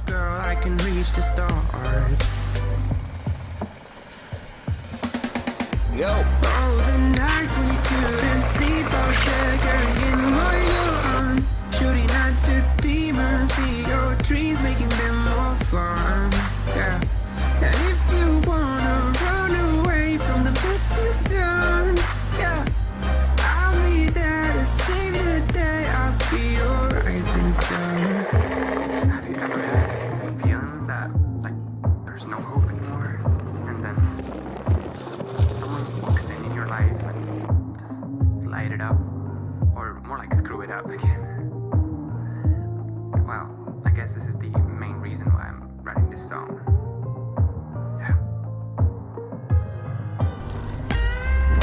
you calling. I saw your sleepless face and I fell hard. I guess I'm falling for you, girl. I can reach the stars. Now.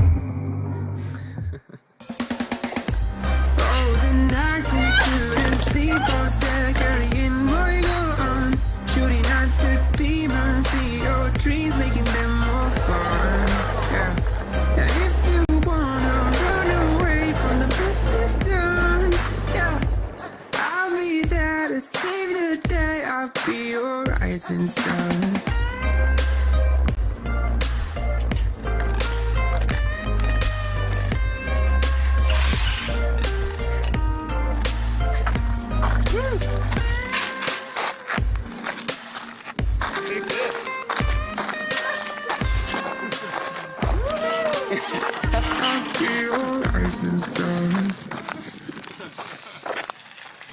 All right, that just happened. Yeah, I'm the champ. That was crazy. I mean, I hit my button and she had no chance. I thought I was dropping you. And you were just messing I with was stretching, getting ready for my effort. I did a little bit of this, one of these, and then I just went. We thought you were like getting dropped too. I was like,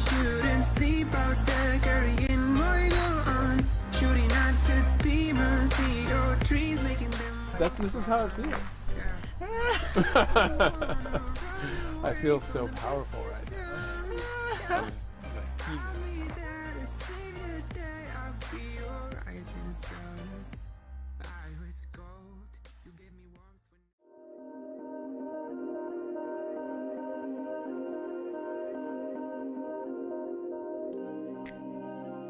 My name is Dr. Alan Lim. I'm an exercise physiologist, and I've spent most of my career working with professional cyclists. For years, I've been getting riders to ride on static trainers that don't move. But now, with the Infinity technology by Ceres on the MP1 platform, you have fore-aft movement as well as side-to-side movement that ultimately greatly enhances comfort. Every single contact point can move in a more natural way, and over the long haul, what that means is you don't get beat up by your static trainer. With just that little bit of motion, you start to replicate what you feel in the outdoors, and that changes the entire experience. I think that one of the big reasons for that is that we're naturally tuned to want to move. Our vestibular system, when it's activated, ends up, creating, I think, a sense of harmony or joy that just isn't the same when you're not able to move. It's like the difference between a rocking chair versus a static chair. And a lot of it, I think, is about expectation, because when you get it on a bicycle, you expect it to move. And so when you get on the MP1 platform with the Infinity technology, you get that same level of movement. 6 degrees side to side, 9.5 inches fore and aft. And what that does is it creates an experience that is just so much more enjoyable, so much more fun than being on a static trainer. When you look at the design of the MP1 platform, it's not just designed for the H3 trainer by Ceres. It's also designed to be compatible with almost every new smart trainer currently on the market. So if you don't own the H3, but you have your own trainer at home, odds are this will be compatible with the MP1. Another unique feature of the Infinity technology on the Ceres MP1 platform is that it's best in class. You have 6 degrees of side-to-side motion and 9.5 inches of fore-aft motion. That's movement that specifically replicates what you feel outdoors, and there's no other competitor on the market that can simulate that type of movement. It's certainly not the kind of movement that you can get by just putting tennis balls under your trainer. Cycling isn't just about your legs and your lungs. It's also about being able to handle the bicycle, and that takes a lot of control in both your core as well as all of these small stabilizer muscles. On an indoor trainer that is static, you're just not getting any of that specificity. But with the Infinity technology built into the MP1 platform, you are able to use and have to use all of those stabilizers to control the bicycle. The net effect is that not only do you get a workout for your legs and your lungs, but you also get a workout for your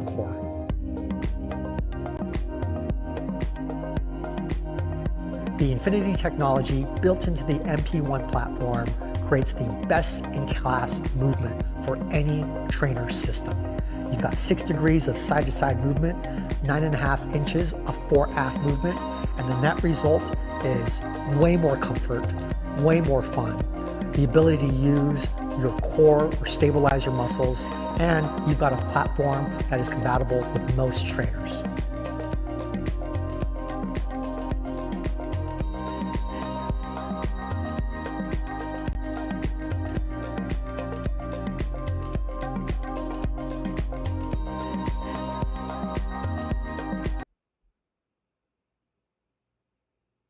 Welcome back. Good look at some of our pro women getting ready to roll as they get their pain cave situated and set up ahead of their race coming up here in about 9 minutes from now. They're just towing some virtual cars off the course now, and then we'll be underway and racing here very shortly here, guys. It's super realistic what they're doing with these video games these days. I'll tell you what.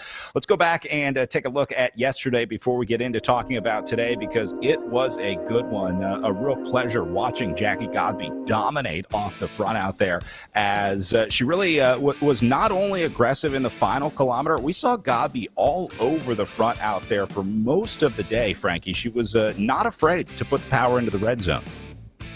She likes riding at about 4 to 5 watts per kilogram, and she kind of did. She just kept from the very beginning, put the pace right at about 4.1 to 4.3 and said, all right, who's going to stay on my wheel? Who's going to keep up with me? And actually it dwindled down to a group of about 6 that did a great job of staying with Jackie Godby. There were a few attacks, but Godby is just, she can ride on the front, respond to the attacks, and sprint. She pretty much has an entire package working for her right now. Yeah, look at the way she shoots out of that last turn and then just leaves the chasers in her dust. But that sprint, not to be overshadowed by the long, sustained effort that she put in throughout the day, Todd. She is riding perfectly. For a triathlete that's used to these long, sustained efforts, Jackie Godby has really figured out how to use her strength to her advantage here on RGT. She was like an orchestra of 6, and she was the conductor. She set the pace. She said, here's how fast we're going to go. If you're on board, stay with me. As Frankie said, there was a group of 6, 5 riders staying with her. What was interesting is right towards the end, Eleanor Wiseman had a technical, if you will. She lost connection for a moment, but was able to chase back on and finish with that group of 6. Meantime, here's Jackie Godby. She's in her pain cave, and she's ready to lay down the herd again. Well, it wasn't the first time that we saw Jackie Godby riding like that. I mean, the way that she rides has been proven time and time again. She almost never leaves the drops on her time trial bike. You very rarely see her in those aero bars on the time trial bike. She's so consistent out there when she rides, but also has a pretty good recovery method. She's always got some chocolate on hand, a little reward for her efforts. But at 31 years old, Jackie Godby has just been incredibly impressive. As we said, out of Chicago, Illinois, I think she's up to 12 Echelon Racing League wins now if we add in her win from the Indy Crit weekend and then the win yesterday. So Godby has been on an absolute tear for the Triple X Racing Atletico team. And no surprise to see her at the top of the series standings with a pretty commanding lead over second and third place. But I'm going to be looking at some of these other battles. Look at Doble Hickok and Christy Tracy in second and third place, 265 versus Tracy's 224. Stephanie Sidlick still in the running. She might be able to overtake Christy Tracy to get onto the overall podium into third for Canyon Esports with 202 points. And then Eleanor Wiseman, Todd, who you were talking about yesterday for the Amy D Foundation at 197. That's why Wiseman fought back in yesterday, because she knew she was in 5th place overall. So every race, every point matters for Eleanor Wiseman. I'm going to be watching her today. I think that's a good sign. When you can fight back in, Todd, that you might have the legs and motivation to have a good day today for Wiseman.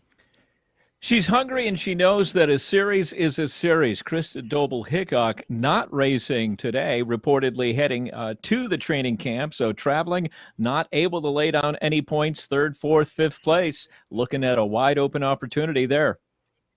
Talked about the Velocity Vixen team yesterday, doing a great job riding together, keeping all their riders in there. That's why they're at the top of the team leaderboard here with 617 points. But you also got to look at 4th place overall. Triple X Racing, presented by Atletico, with one team member in Jackie Godby, who has single-handedly picked up 431 points for that Triple X Racing Athletico team. So let's talk a little bit more about the course today. Todd, a six-corner, very unique course. I want to talk about the elevation on this one because you pick some up on the backside and then that downhill run to the finish out of turn 6. Yeah, it doesn't appear like there's a lot of elevation, but very similar to Janesville. You do it again and again and again, and it's like using a fingernail file on the prison bars, a scenario you're familiar with, Brad.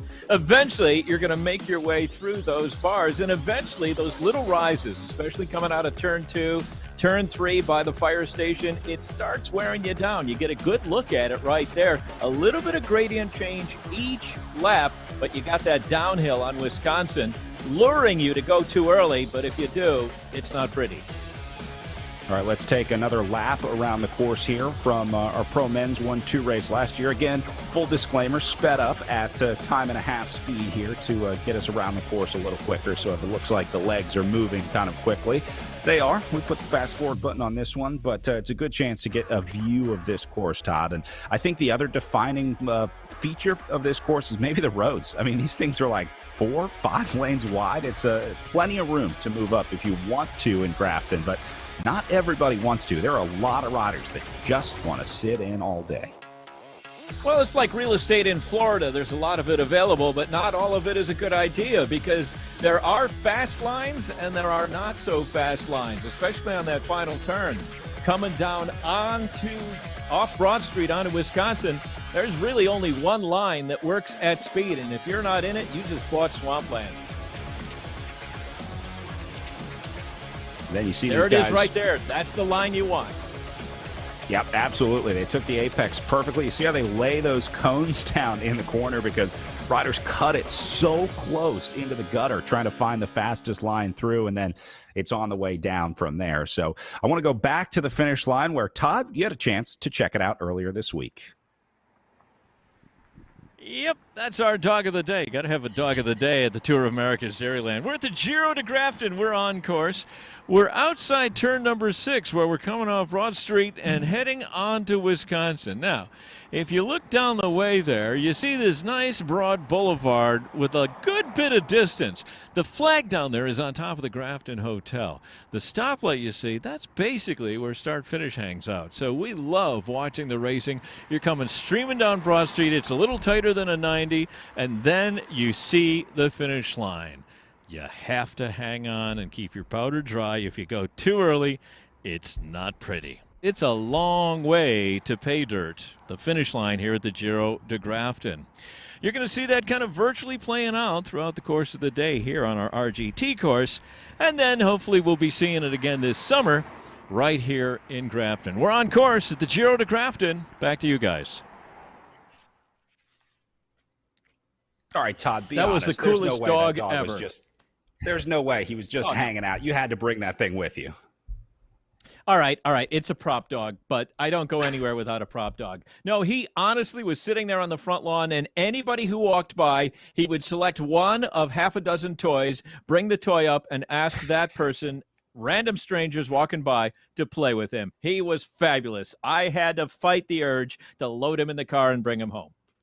I'm going to go see him next year. That's going to be my first stop when I get into Grafton. I'm finding the dog. The dog of the day, one of my favorite things of Tour of America's Dairyland, by the way. Every day, Todd gives a dog of the day prize to the cutest or coolest dog out there. They get, obviously, a milk bone at the Tour of America's Dairyland. So we met some pretty cute dogs along the way, Todd, but that might be an overall leader, a potential overall leader competitor there with the Golden Retriever in Grafton. Hard to beat. Yep. All right, well, we are just about 30 seconds away from our pro women's race getting underway here as you see the riders lined up at the line. Again, the incredibly important start as they all try to ratchet up the power here. But I have a feeling Jackie Godby is going to be really the driver of this group today, because if you're sitting in this group, if you're any other rider in this race, Frankie, why would you not just look at Jackie Godby and be like, hey, do whatever you want. It's your world. I'm just living in it. And then just hope that you can hold on to Godby at the finish line. I would think that's got to be the maybe prevailing strategy here. Well, right now the rider's getting out of the saddle to be able to put in that power, but you got to hope that maybe Godby has a bad day. You never know. A tough day yesterday, a hard, fast day, perhaps having a little bit tired legs, and if she doesn't have the tired legs today, maybe she'll have it tomorrow. But look at everybody in the red, and so this is a fast start. And again, I would love to see Holly Larson to be able to stay in there, Buena Cici to be able to stay in there. One rider already getting gapped off. Might have been, not sure who that was. I'm going to have to be able to check on that. But it would be great if some of these riders, the 7, 8, and 9, if they're able to stay in there a little bit longer. So we'll see how that plays out. So Godby has to decide also. Does she want to ride on the front for an hour and 15 minutes, or is she willing to sit back and kind of let this race play out a little bit and maybe take some pressure off her shoulders? So we'll have to wait to see what kind of attitude Jackie Godby has for this race as we see the Velocity Vixens. So it's Holt that's struggling there. This is, I think, one of the Amy D Foundation riders having a little trouble early on here, holding on to the pace, holding on to the tempo. So Sue Lynn Holt from the Amy D Foundation doing a nice job trying to hang in here. Though, look how she goes into the red zone. She knows she's got to make up that time sooner rather than later. So we'll keep an eye on Holt. I hope she can get back in here. I'd like to see her get back into the group. Todd, a lot of times when a rider like Jackie Godby goes to the front in a situation like this, the action is not what's happening at the front, it's what's happening at the back. Yeah, absolutely. And so the conversations have taken place before the race. Everybody knows the score when you have a rider that's dominant in a series like this. We see it in IRL at the Tour of America's Dairyland. So they know that she's going to be setting the pace for the most part. But you have the team competition. You have other ways that your team, Velocity Vixen, for example, can make a dent in this series. And so they're working on staying together, staying with the group. And as Frankie has said, that would be a real emotional victory for them. Stay with this group as long as possible. Continue racking up those team points. Yeah, for a lot of riders, finishing with the front group will be a victory today, Frankie. Just like a lot of riders just want to finish on the lead lap or trying to finish with the main group on a road race. They can call that a victory. I'd say if you finish in the same group as Jackie Godby and Christy Tracy, you can be pretty happy with your effort on that day. 100%. I agree with you. If you can finish with the lead group, I think you've done job well done. Because no matter what, it's going to be a hard, tough race. So right now the attacks are starting, and it's Godby who decided, hey, enough's enough. She sat back for the first lap just kind of to see how things are going, but now she's putting the pace down. So Velocity Vixen riders all in the red trying to be able to get back up. And so this is a critical point in the race, and, well, we're 2 minutes in. Chris Navin. All right, so we thought YouTube. that yeah, go ahead, because we thought it was just Jackie scoring points for Triple X, but Coach Chris has said, not so much. We got some help in that department. Yeah, Rebecca Pigua and Fiona Beltram also picking up some points for Triple X Racing throughout the season. The teams can start as many riders as they want each week. They submit a roster of like 15, 20 riders at the beginning of the season, but I think they can race up to 6 per day. At the Tour of America's Dairyland, this one is being scored as an omnium, so the teams don't have to race the same riders every day. Some of the other races in the Echelon Racing League were scored like a stage race, so if the riders didn't finish one day, they weren't able to race the next day. But this one, just like in real life, the riders can kind of pop in and out throughout the day, or throughout the weekend, I should say. So maybe some riders taking today off, getting ready to focus on the Saturday and Sunday races as we move into the rest of the weekend. Alyssa Weber still over on our Tour of America's Dairyland and Echelon Racing League social channel. She's got a giveaway for some quick trip prize packages to the next person to comment over on the YouTube page. So she's running the Tour of America's Dairyland socials. They also have a fan Zoom room going where spectators are going to have a chance to pick up some quick trip and Subaru swag and maybe hang out with some other Toad friends. There's a lot of people, Todd, that we see once a year, but they feel like family members because we spend 11 days in a row with them at Tour of America's Dairyland. So it's been kind of weird not seeing some of those folks, not seeing some of our Toad family this year, but maybe the fan Zoom room be a good chance to reconnect. Yeah, we're going to get back up there, and it's going to be like no time passed at all. A lot of the folks coming out and seeing the racing every year. We love them coming up to the stage and saying hello again. You know, earlier, Alyssa gave away a Subaru prize package. I cannot with certainty confirm that there wasn't an actual Subaru involved in that prize package. So I think the Mike Lister fan club jumped on that. So who knows, maybe Alyssa's going to drive up in a brand new car. Probably not. I don't want to get in trouble for saying that. But she didn't rule it out, did she? Right now, it's the Quick Trip package that's on the line. This is one of the cool things about going north of the Cheddar Curtain for me is that you can head to Quick Trip, and you're going, Quick Trip? I'm going Quick Trip. All right, first of all, when I was up there shooting some of the stuff for the RGT series, fried chicken. Bill Koch said, got to try the fried chicken. And whatever Bill Koch says, I do. I tried the fried chicken. It was life-changing. It was life-changing. It really was. Now, of course, Quick Trip already a favorite place to go for breakfast sandwiches because you think you've had a breakfast sandwich. Yeah, have a Quick Trip breakfast sandwich. It'll change your life. They do such a great job with their food. I really love what's going on up there. They make a lot of it fresh. They have their own dairy, their own bakery. So a Quick Trip prize package, yeah, that's worth chasing down. Nice job, Alyssa. A culinary institution up in Wisconsin as well. Got a question here for Frankie from Velocia Sports asking, did Frankie McCormick ever teach you his Oreo eating method? With a fork, just wedge it into the cream and dip. It's life-changing. No milk on your fingers. Frankie, you want to take this one? I can't say Frank McCormick ever taught me that, but you know what? It makes sense. It sounds like a pretty good plan to be able to keep the fingers dry. And, so speaking of Oreo eating, ask Tom Schuler how to properly chicken wings. He probably keeps the bone in them and downs them. But I was going to Todd, I'm curious now. The Cheddar Curtain, where is that line? Oh, Frankie, come on. Come down below Lake Michigan, leave Detroit, head north, and you will know. You will know, because as soon as you cross from Illinois, Indiana, there's a very nice cow there that waves at you, says, hello, welcome to Wisconsin. You've crossed through the Cheddar Curtain. It's an out-of-body experience, quite frankly. I just keep yelling, go Bears, until people get mad, and then I know that I'm up north. Then I know I'm into Green Bay country. So they're not big fans of the Bears north of the Cheddar Curtain, and they're not big fans of the Packers south of the Cheddar Curtain. So if you're ever confused, just shout out one of those NFL teams. They'll let you know where you are real quick. That's indeed true. And the thing about the Cheddar Curtain is it leaks, because Packers fans, no matter what city I go to, invariably, I could put a huge bet on it and my money would be safe. There's always going to be somebody showing up with a Packers hat on it. I'm Houston, Miami. There's always somebody with a Packers hat. They travel. It's too bad you guys don't have a professional football team up in Detroit, Frankie. I know you have the AAA Lions, but it's fun watching the rivalry between these two pro teams in Wisconsin and Illinois.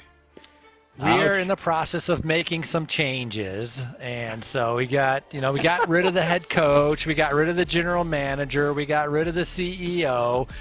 Yeah, so we will see if any of these changes make a difference. But before, honestly, in the area here, nobody was excited or looked forward to the Lions and what was going on. So with all of these changes and cleaning house, there's actually a little bit of excitement to see what's going to happen, and so I'm on board with that. Let's bring pro football back to Detroit. I like it. Out of the race with a screen app malfunction. Timmy Bauer having an issue with the technology, but having a good time nonetheless. Everyone, thanking everyone for a fun event. Get pumped about the flexing our guns. Go team. ABC will be back tomorrow. Thanks, Project Echelon. Well, thank you, Timmy. Putting on a great show for us. Timmy Bauer heading out after today's race. He'll be back tomorrow. Shouting out his ABC squad, the Above and Beyond Cancer, presented by Bike World Team. They've got some merch up in the We Are Nations web shop. Every team in the Echelon Racing League has gear up on the website. You can check that out at wearenations.com. The teams get a portion of all the proceeds. They've got hats, T-shirts, hoodies, dog collars, all kinds of cool stuff up on the We Are Nations web shop. So check it out. Support your favorite team. and get yourself some very cool merch out there. Bummer for Timmy Bauer. You hate to hear about a technical, but Todd, it's just like real life racing, right? The prepared riders, good luck favors the riders that tend to prepare a little more. So just like the riders are always checking their bikes, making sure that it's in good working order, virtual racing has its own set of things, and having good internet is one of those. So even though it might be cooler to race in your garage, maybe the internet out there isn't so great. So you got to run a cable or find a better place in the house with better Wi-Fi. So new frontiers for virtual technical racing. Well, there's a contrarian position that seems to work out really well because the hip kids are all wireless. Everything's wireless, Bluetooth, Ant Plus, wireless. But now we're starting to see at least one manufacturer bringing back the option of hardwiring your trainer. Come on, it's not rocket science. If you're racing and there's, at the very least, team prestige and perhaps even a little bit of cash on the line, wouldn't you want to do whatever you could to avoid dropouts? I would love to see more of the manufacturers incorporate wired trainers. The trainer I use in my pain cave is connected to a computer that's hardwired to the internet. The only place I'm using signal that's broadcast RF is a very short throw from the Ant Plus sensor to the trainer itself. Everything else is wired. I would love to see some of our guests get wired internet. Even then, sometimes it's not good enough. I mean, if you don't have, if you have an issue with like an upload or download speed, I know I had issues yesterday. I was plugged in. I had my Ethernet cable going, but I'm blaming Verizon for that one. The other day, Frankie had an AT&T truck parked outside of his house. He like lost internet right at the end of the show, and then looked outside, and there were the AT&T linemen working on the thing. So you never know. Sometimes there are things beyond your control, but I think they might have upgraded Frankie's internet. You're looking a little better this week, Frankie. I actually changed service providers.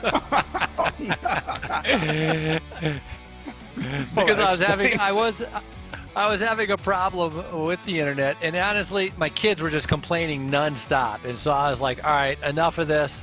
So I changed providers and went back, and I'm happy with where I'm at right now. Although, I so-called cut the cable, but I honestly think I'm paying more despite cutting the cable, because now I gotta have YouTube TV, which of course my wife hates because it's not like normal cable TV. So you never win. You just kind of keep you just chasing the circle. It's like your hamster yesterday just keeps running around in circles. That's what I'm doing here. Oh, that reminds me. Gotta feed the hamster. Yeah. I figured he's got to be getting hungry. Well, Brad, with your technology upgrade, I figured you got a bionic hamster because it seems like it's flawless today. Robot, one of those Boston Dynamics hamsters. Nice. Yeah, there Group you go. of 8 off the front of our race here at the Giro de Grafton RGT Virtual. So we've got a couple Velocity Vixen up there duking it out. Very happy to see that. Christy Tracy in there. She's the one who is sitting right in front of her for the taking, a nice little upgrade in the individual contest, because the person in front of her, Kristen Doble-Hickok, not racing today. A group of 8 working well together. And Frankie, it looks to me like, are there 3 Velocity Vixen in there up on the front? There's at least 2 Velocity Vixens that had made the group. Brennan McGregor, which is fantastic to see, and then I'm not sure of the other one right now. So a little bit of bad luck for Angie Bonacisi, got gapped off, and again, it's hard, you get into these corners and they accelerate out of it, and Todd, you're familiar with that whiplash effect. It's compounded in virtual racing. You have to get out of the saddle and sprint, and if you have a 5 bike lengths, you can't close it down. It's very different because the speed is so high. So Velocity Vixen doing a great job. Nice shot of Christy Tracy on the right-hand side there. Doesn't like sprinting, says she mistimes the sprints all the time.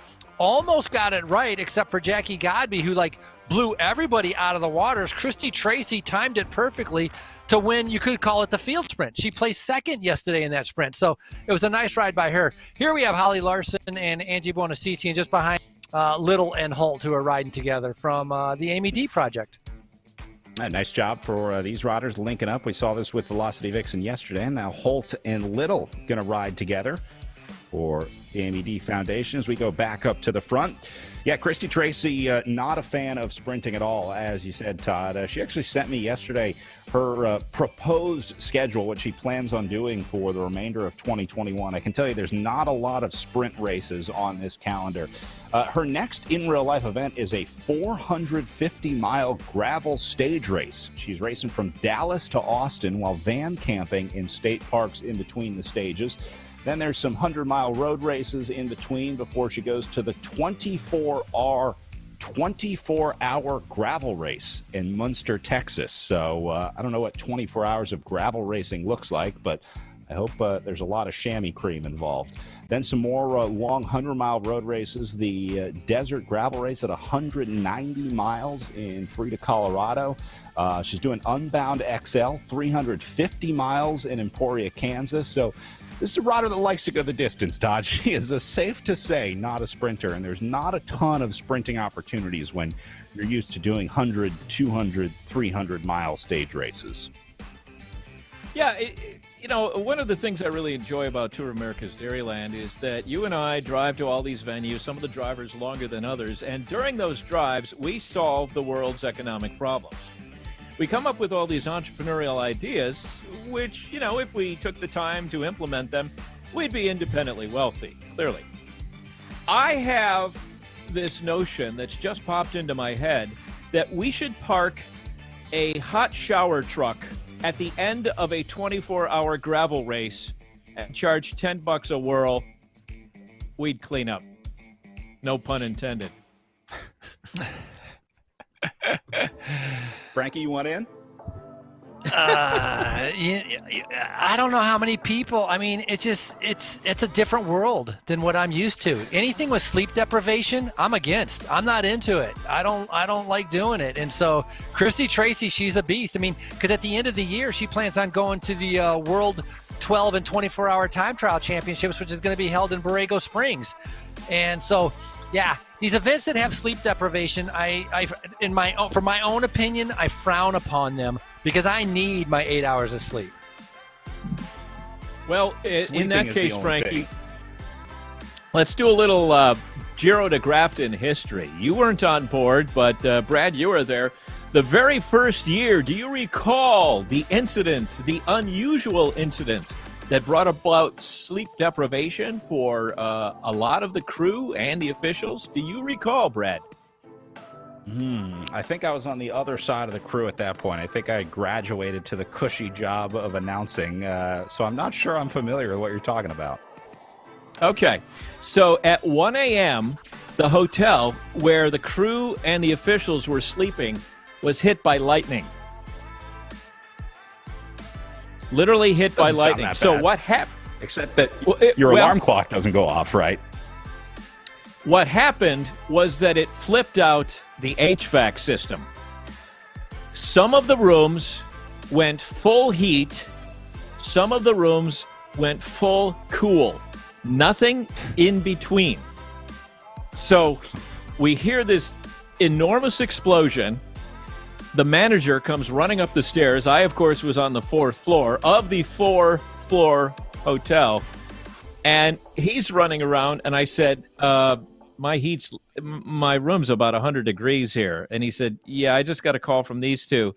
They're down to 53 or something like that. And so the whole HVAC system up on the roof went completely crazy. And so he was running around turning it off. And then the next day, there was a bunch of guys in cranes trying to fix whatever got zapped by lightning on the roof of the hotel. Frank, you might want to take Giro de Grafton off next year. I know you need your sleep, so I don't want you to end up in that situation.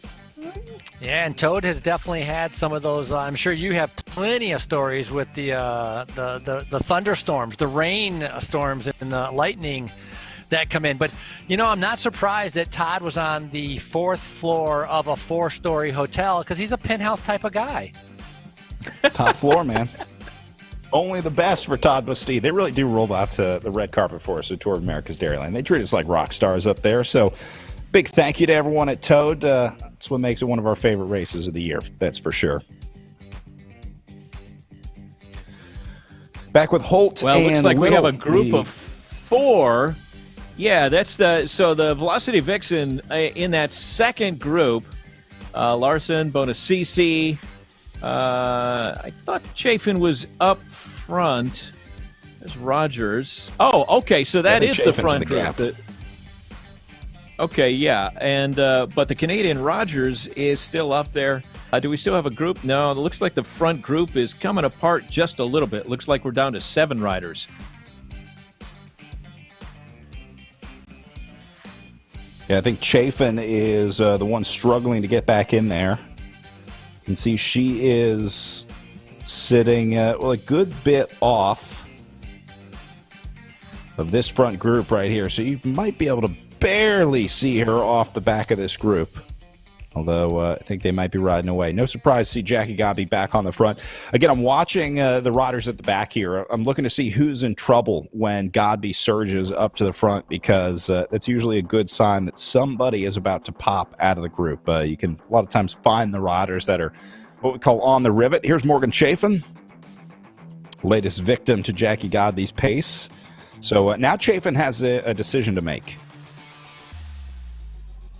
because she's got to decide right here whether she's going to move up or at least try and catch back on, or if you just pull the plug and let the riders behind you catch up and maybe just try and sit in. So we might see Chafin joining up with Bonacisi and Larson here as she finds some wheels to ride with out there after losing contact with the front group. Stephanie Sidlick fighting her way back in for the Canyon Esports team. Sidlick is another rider that has been really, really strong the entire season, Frankie. I think has made the selection pretty much every race we've had at the Echelon Racing League. Just hasn't had that one result. Hasn't, just hasn't been able to find that finishing kick to the top step of the podium. But Sidlick's always there. She's a really strong rider. Yeah, very strong rider. And, her best result was second in the Joe Martin time trial, which, if you remember, it was kind of that, that uphill prologue, and she did a fantastic ride there. And she's a good climber, and so she's been very consistent. I mean, it's been Tracy, Godby, Sidlick has been there. One race, I think it was last weekend at Redlands, technical issues that she kind of got dropped out, and so ended up not being there. But she's figured out the virtual platform, does a lot of the, talked about yesterday, the Gran Fondo National Championship Series, where she did many of the races, and including the championship race where she kicked my butt out on course. And so, she's continuing to enjoy doing the virtual racing. My God, look at the explosive acceleration it takes to stay in this group. You just saw her out of the saddle there for like 10 seconds, just trying to respond to this tempo being set on the front, trying to deal with the turns. Todd, I guess it's a lot like the real-life Giro de Grafton. You're either turning or going uphill. Not a lot of places to rest out there.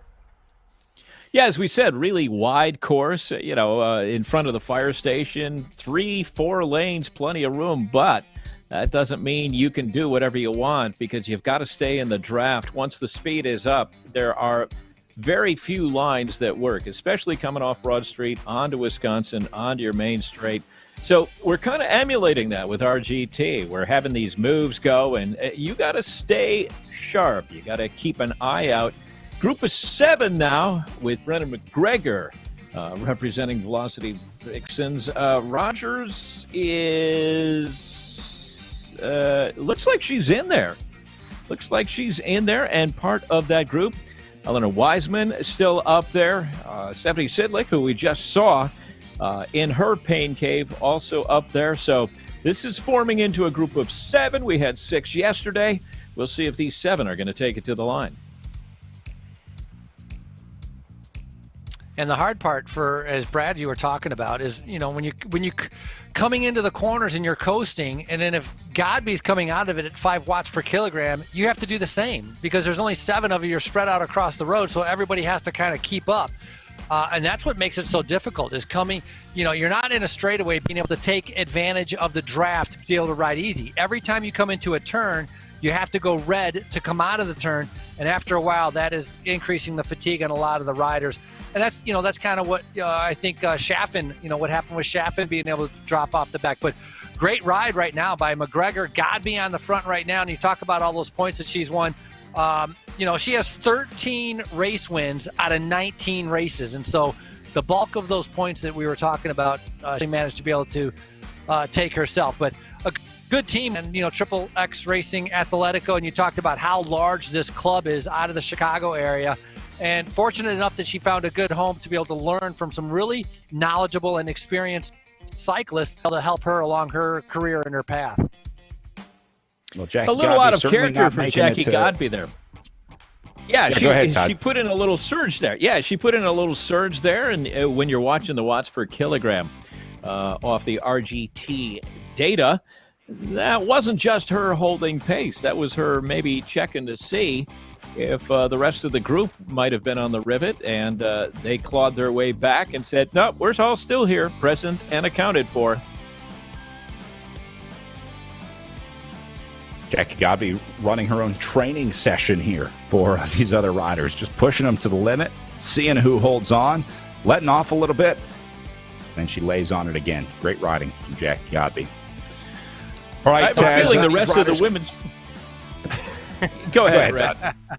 I was just going to say, as Well, these riders continue to tap out the tempo, I have another dairy quiz. If you guys don't mind, it's Friday night. I thought maybe we could have a little bit of fun here. So, Frankie, if you're ready for dairy quiz round 2, I think you were 1 for 2 yesterday. So let's see if we can get some more answers. You ready, Frankie?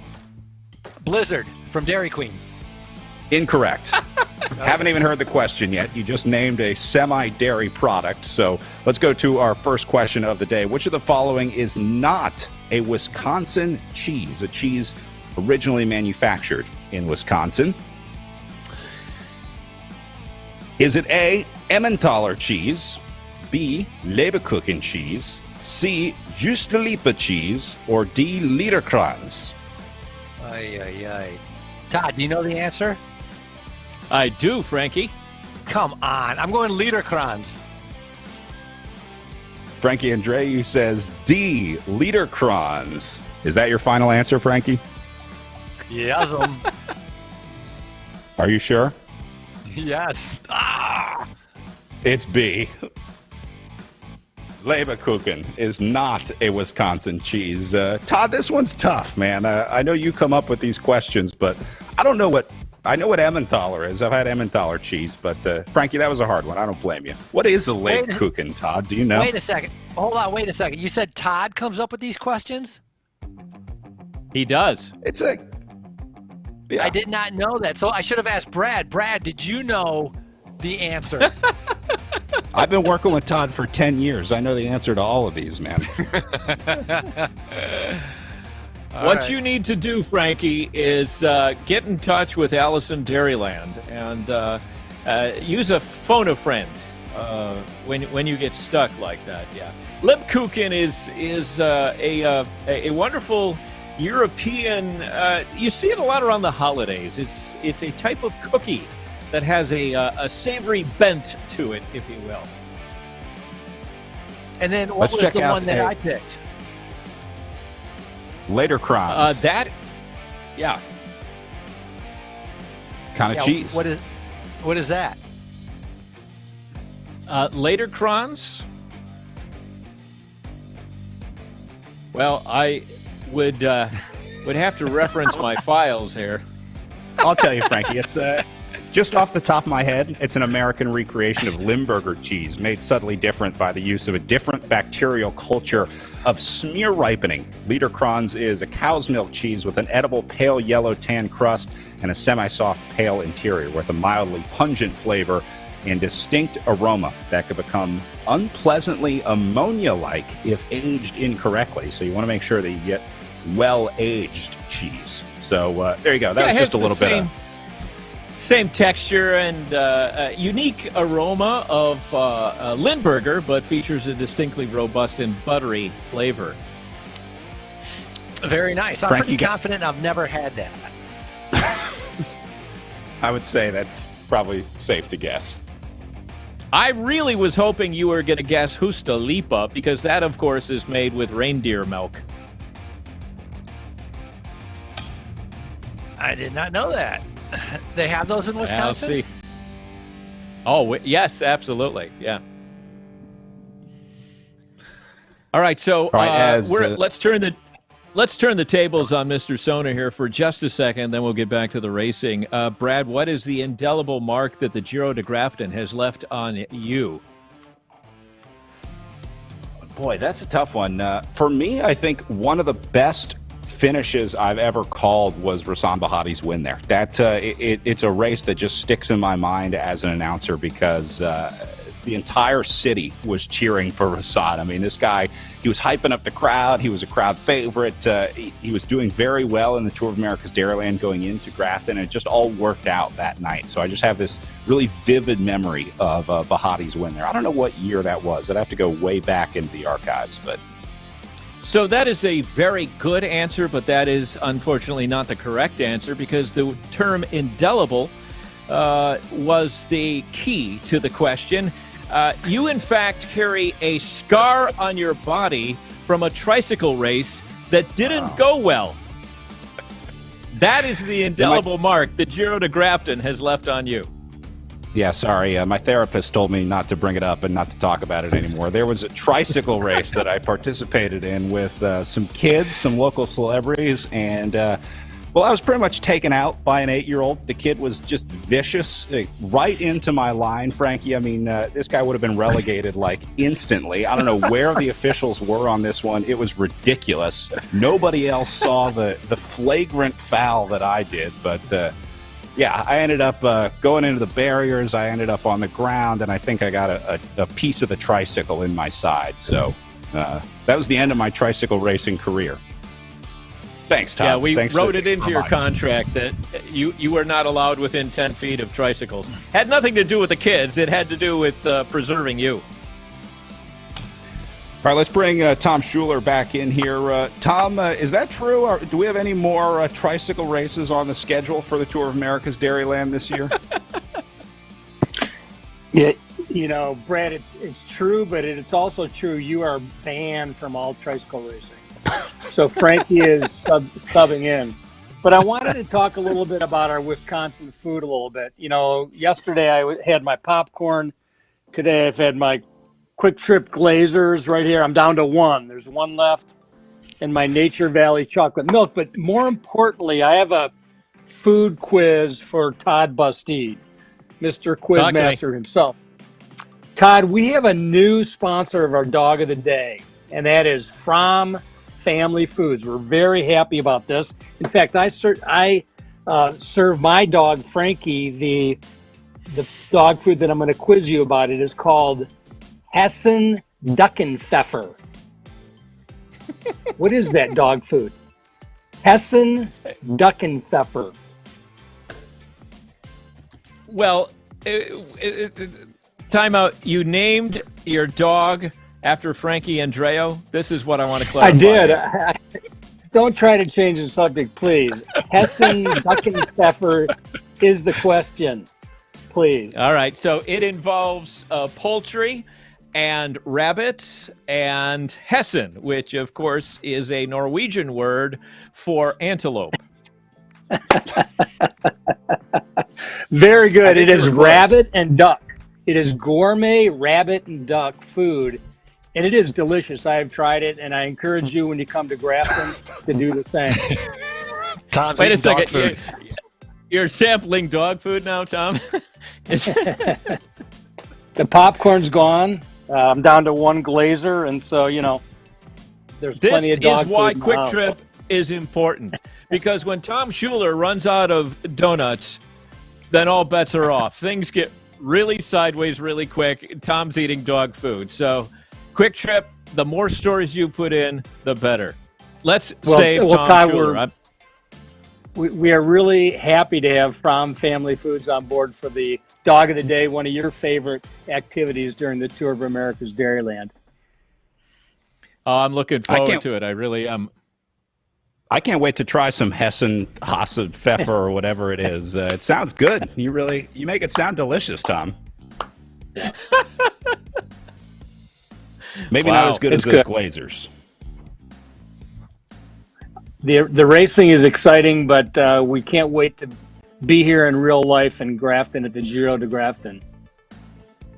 All right, very cool. From Family Foods, our new From sponsor Family of Foods, the yeah. Dog of the Day. All right, we'll be hearing more about them this summer. Tom, thank you very much. Try to keep that glazer. Try to save it as long as you can. This is like the delayed gratification test with the kids. We're trying to see how long Tom can not eat the donut. All right, back to our front down group. to These 5. guys, down to 5 riders here as Jackie Godby's effort on the front has sent more riders off the back here. Look at Jackie Godby, just looking comfortable as ever. I mean, barely looking like she's even trying here. We saw Stephanie Sidlick earlier out of the saddle, pushing hard, fighting to stay in, and Jackie Godby looks like she's out for a nice cruise along the lakefront path right now in Chicago. So, Godby doing what she does best, just setting a perfect tempo up here on the front, and it has claimed even more victims as we go down to 5 riders remaining up at the front. Very similar to what we saw yesterday here, Frankie. The selection being made lap after lap after lap. They just slowly whittle these riders down from 10 to 9 to 7, and now down to 5. Do you think these 5 riders make it to the line, or do we have a chance that we might lose one more before the end of this one? I think these 5 will have a good chance of making it, but I think this is, Jackie needs to appreciate this right now because this is probably the most calm that she's going to be, over the next, couple months. You talked about how busy her summer is going to be with Jackie Godby, and on Monday, her and her fiancé Cooper are going to get matched for residency to be able to find out where they're working, and so for her medical school in radiology.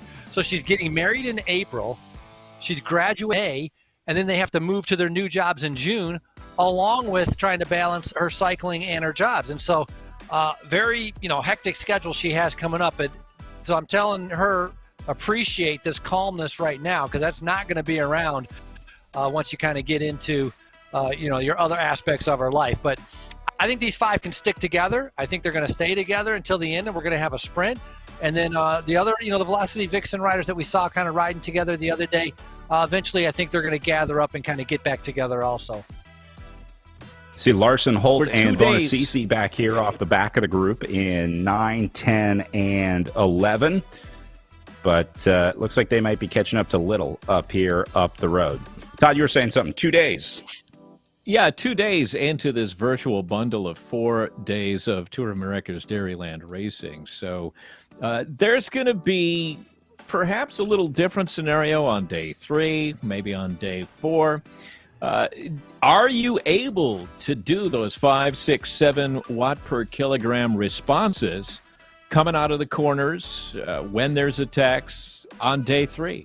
On day 4, do you need to kind of lay back on one day and look at the math? And one of the things that amazes me is how much math riders do when they're out IRL on the course and looking at positions and figuring out where they need to finish. Guys coming across the line in 7th place and celebrating because they've done the math and they know that puts them into category X in terms of their goals for that particular race in the series. So it may be that some of these riders, but again, Christy Tracy, the one I'm watching with especially interest, as she has the opportunity to make some massive gains on the individual competition today with Doble Hickok not racing.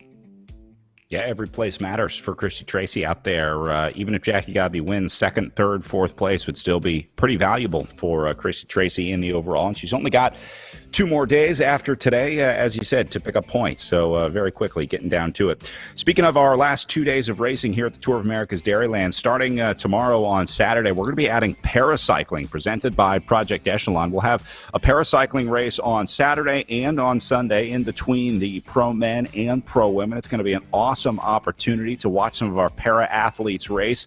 Todd, we talked a little bit about this yesterday, but the para racing, the hand cycling, has really become another one of those hallmarks of racing at the Tour of America's Dairyland, hasn't it? Yeah, it really has. John Haupt was instrumental. There's a lot of conversations going on, and we said, yeah, let's make this happen. Project Echelon, of course, peripherally very interested in this happening because oftentimes you see vets that were injured in the line of duty that want to maintain that physicality, want to maintain that competitive lifestyle. And so we've created a venue through the Tour of America's Dairyland to do that. And this stuff is really so incredible because you're watching athletes who oftentimes are overcoming obstacles that we can't even fathom. There's a gentleman on my team named Joe Berney who has shown, I've held Olympic, Paralympic gold, silver, and bronze medals that he has won in cycling. Those things are heavy, but it is such a sense of pride that he goes out and overcomes the obstacle that he's only got one arm to work with, and yet he can sprint that bike like nobody's business. And every single story that comes to the line, the hand cycling, the various categories, it's all really inspirational stuff. And we're so jazzed at Tour of America's Dairyland to be hosting this again this year. And we're going RGT virtual with it as well. And didn't you guys have also the national championships has been held for hand cycling at the Giro de Grafton, the specific course, correct? Absolutely, that was the case, and so much planning, just going into how to celebrate these athletes and putting together the podium presentation. We wanted to make sure that everything was on the same plane with any national championship, and we had such a great time celebrating that. One of the things that I'm missing right now is we're getting down to about 20K to go in this women's race. This is when the boards at Grafton get full.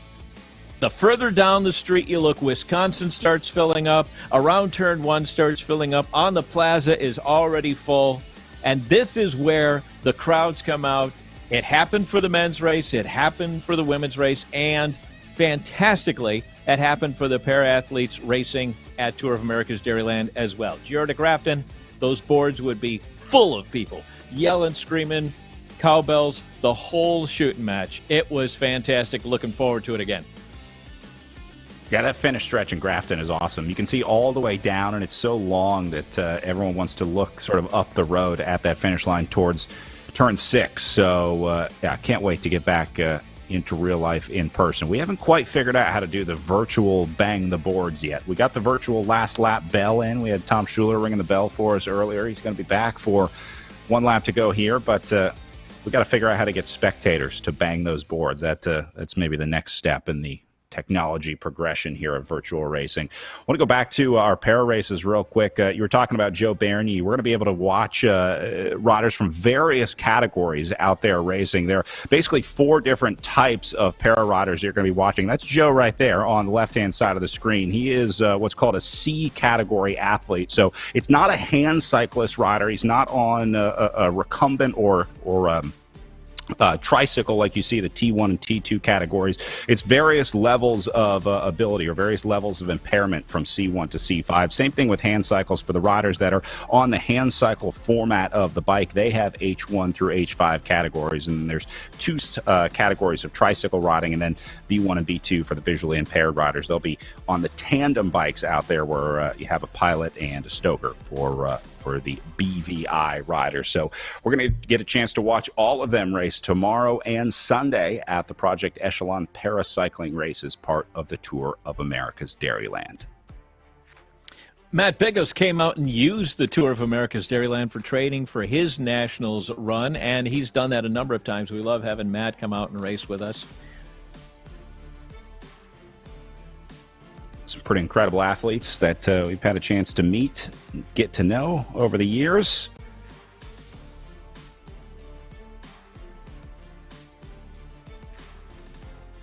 And Jackie Godby continuing to dominate here in the group. Go ahead, Todd. Speaking of incredible athletes, 18K to go. We're inside 18K now, and we've whittled that front group down.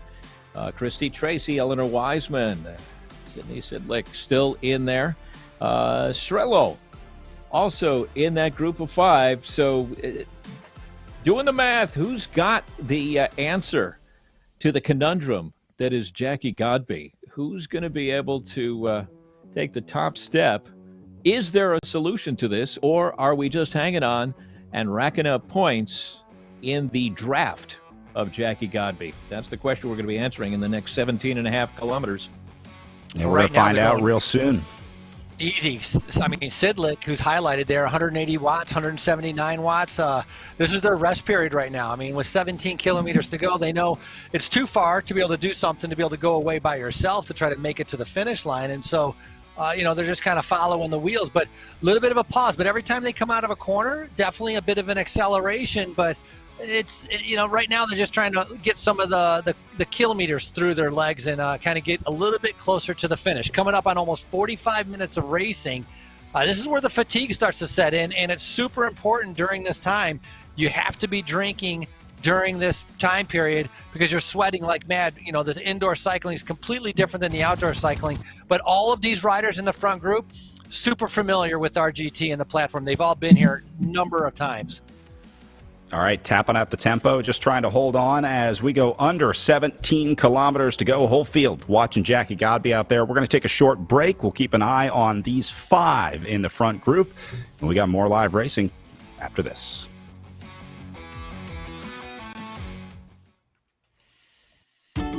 What does it mean when Quick Trip comes to your area? Quick Trip is much more than just a gas station. Everything here is fresh because we get deliveries every day. We source the best ingredients and product that Midwest has to offer, and we take pride in making a lot of the food items ourselves. So it's always the very best and the freshest. When you visit us, you can always expect great service and a Quick Trip smile. Hey, we're excited to be your new neighbor. Quick Trip, we've got you covered. I think when anybody comes onto our farm, they see how family-oriented we are. Having the 3 generations all at one dinner table, it's just a really fun time to spend as a family. I would love to see them someday taking over the farm as well. That's a farmer's ultimate dream, to see it pass on to the hands of the next generation.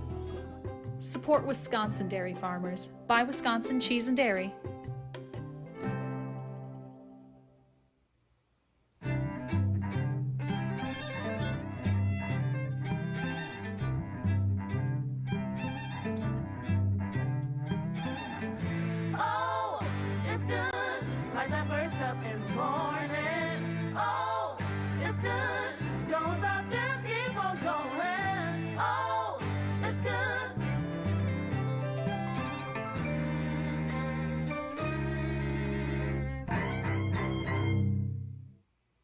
How are you feeling today?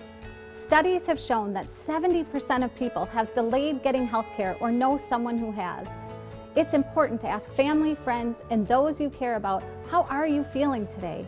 Remind them to get the care they need. At Ascension, Wisconsin, appointments are available, ERs are open 24/7, and we have strict precautions in place to keep you safe. Get the care you need at getascensionwisconsincare.com.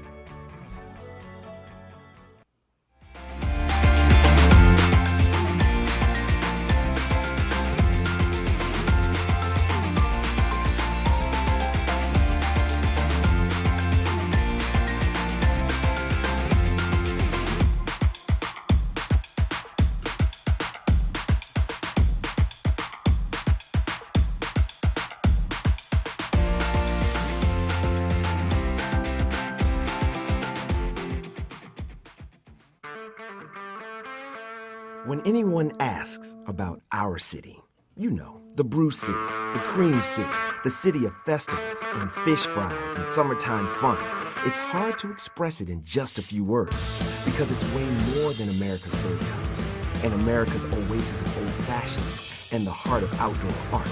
It's also a culinary convergence where Cheese Curd County, the frozen custard capital of the world, and the coffee acropolis all come together. It's where worst is first, unless it's chorizo, Polish, hot dog, or Italian. Heck, it's even the birthplace of the cheesehead. Our city, home of the domes and the Flying Art Museum on the water. It's the headquarters of Harley and the tavern that rolls and floats, where fruits fly and bands rise. Tavern Town? That's us. The Supper Club Sanctuary? Guilty. The last bastion of bar dice? Bingo!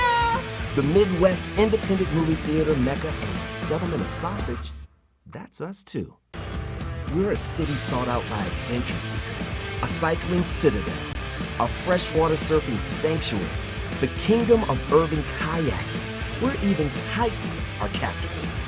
It's the city built by brews, the beer garden boomtown, the Bloody Mary metropolis of America, the province of polka, the spice sanctuary of the, well, you get it. Simply put, it's a great place on a great lake.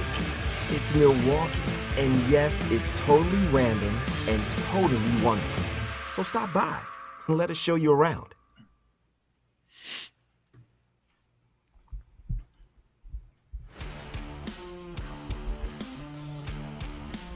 The 2021 virtual Tour of America's Dairyland is brought to you by Quick Trip, going the extra mile for you.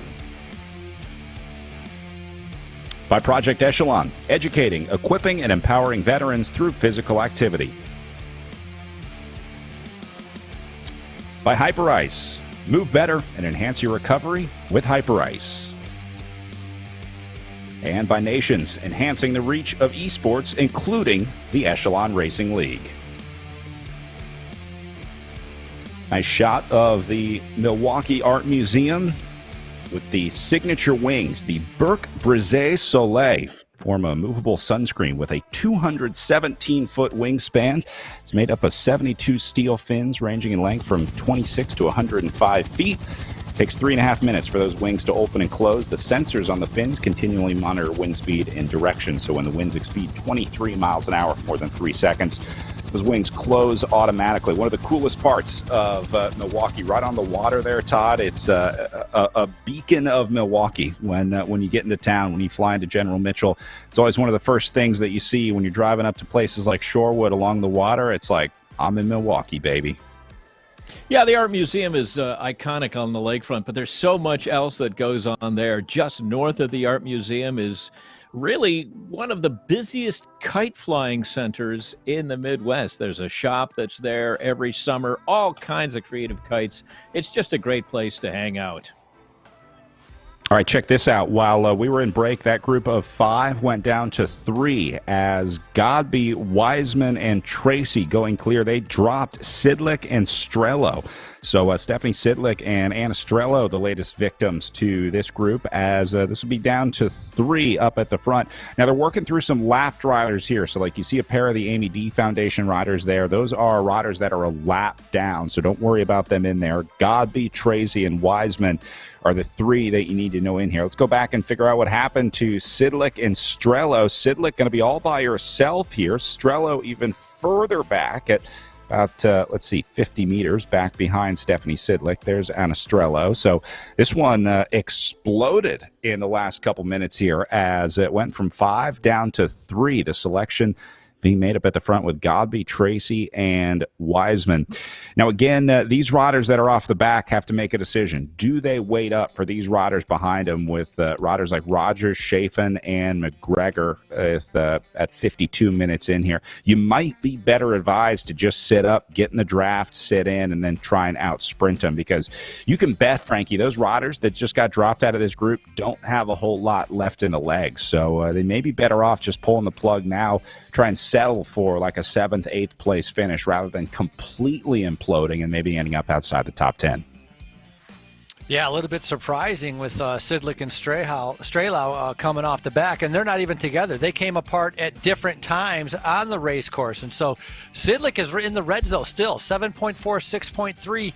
Trying to be able to make her way back here. But once that gap opens up, the speed is high. It's so difficult to be able to catch back up to the leaders. And, of course, you're not only catching up to, like, regular leaders, you're catching up to the superhuman leaders, which is Godby, Tracy, and Wiseman. So these 3 riders did a fantastic job in the final portions of this race to kind of put themselves in a good position to try to win Giro de Grafton. Todd, a little different today than we saw yesterday. Big group made it to the finish line yesterday, but this looks like, I'm going to guess these 3 stay together, but this really changes the dynamics of sprinting against 3 versus sprinting against, let's say, 8 that they had yesterday. Yeah, I think there are 3 stories up front. Godby is she's jumped into the phone booth, pulled out the cape, and she's doing her Superwoman thing. Christy Tracy is all about the opportunity. She has a chance to really jump up on the individual.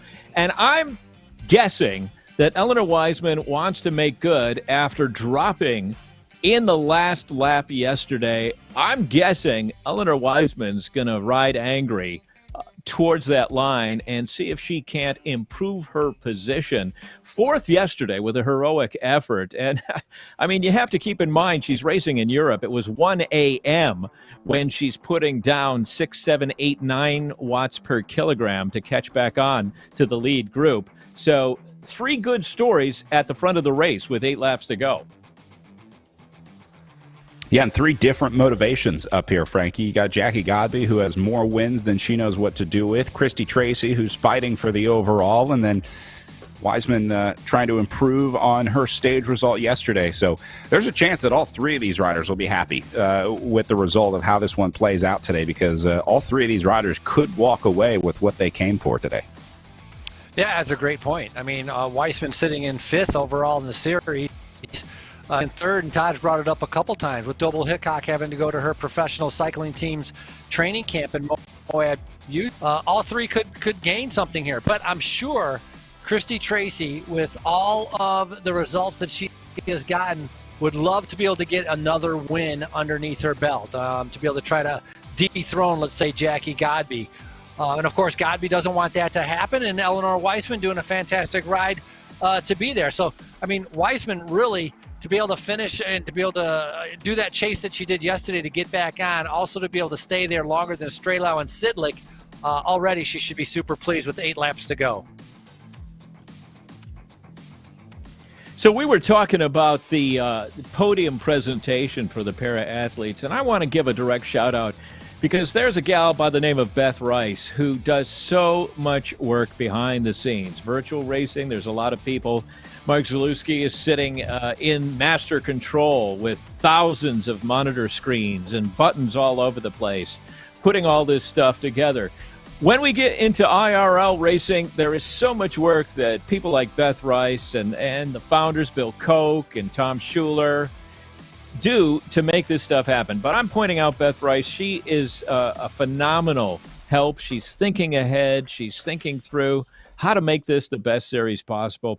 That's just one of the people that make the Tour of America's Dairyland so rich. One of the most positive people you'll ever meet in your life. She has turned more than one of my days around after some long tours on the road. So that's another person I miss from the Tour of America's Dairyland. I know we'll get back there and see Beth soon. Boy, these 3 riders, talk about earning your keep up at the front today for Wiseman and Tracy holding on to Jackie Godby. This is, they're getting what they paid for, that's for sure. And I think at this point, Jackie Godby might be letting off just a little bit. At some point, Godby has to say, all right, I've done what I can. I've done the damage. Now it's time to let this one play out. The one thing I will say about Jackie Godby is that she's not afraid to kind of change the game plan to make the race a little bit more interesting. It's not all about winning for Jackie Godby. If she has a chance to kind of ride with the group and mix things up and maybe make a play somewhere in there, I think she'll do that because Jackie Godby likes some competition. She likes to race. She enjoys the gameplay and the strategy of racing on RGT. So wouldn't be surprised to see Jackie Godby sitting in with Christy Tracy and Eleanor Wiseman here for the finish. Frankie, you've seen it before.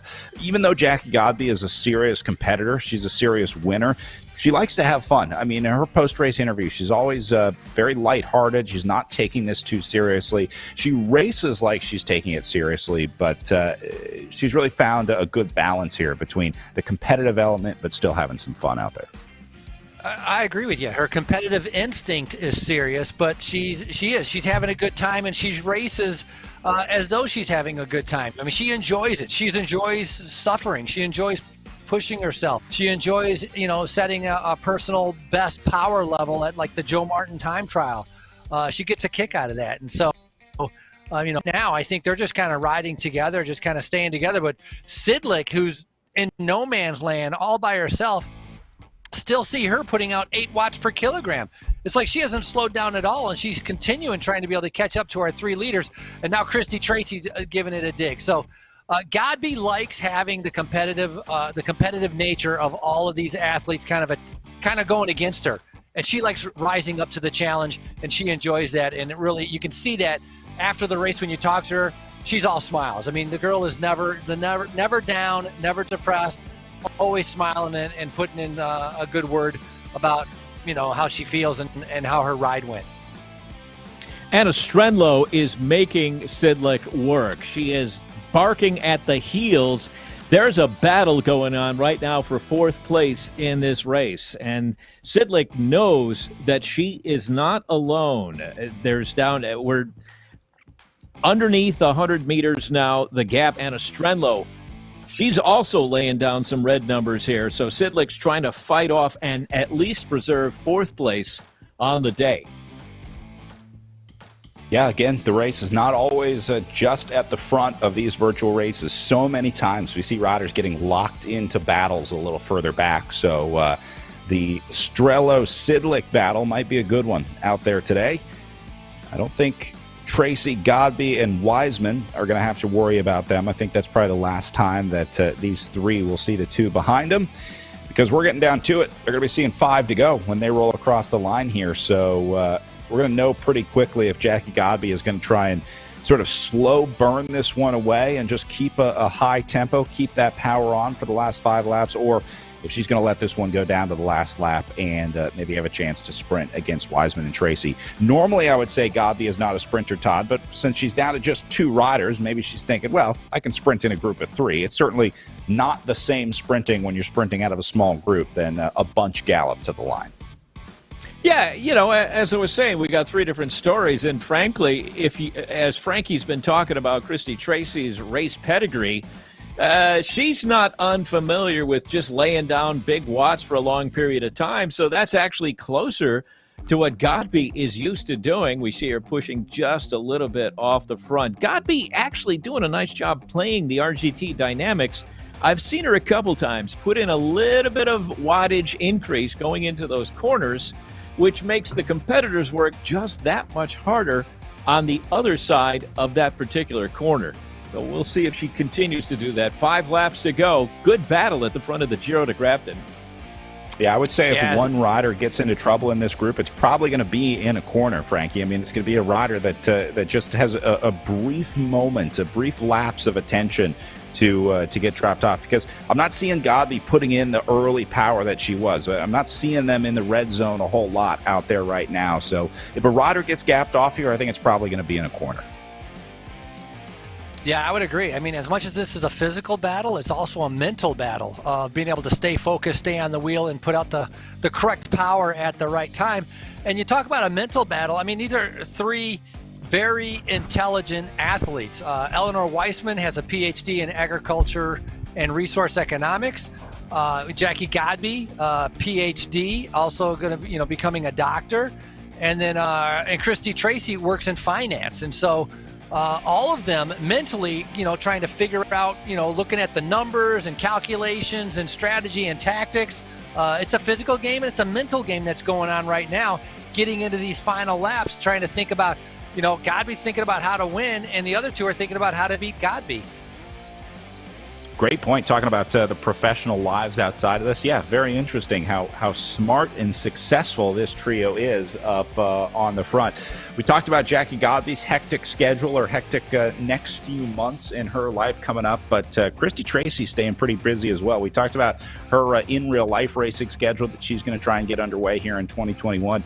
They actually built a sprinter van with a mobile office in it for Christy Tracy so that she can work in the van while her husband drives to the next event. They're basically trying to do a full schedule this season. So Christy is going to be working her regular 8 to 5, 8 to 6 job in finance, and then working out of the van in between races. Pretty cool. Not a bad way to get some racing in there for Christy Tracy. But Todd, that can get stressful. You got to be pretty good at what you do to be able to handle a life like that.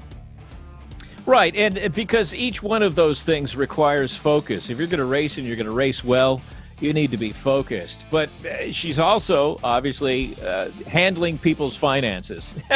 You want to make sure you're focused there. And she's trying to manage that while she's on the road, traveling, situations where she's going to have to go find food, etc., so forth.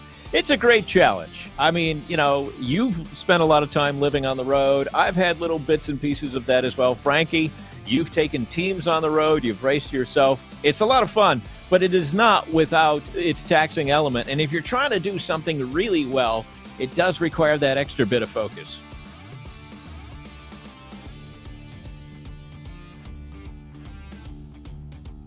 We've never had to work a finance job either. That's a whole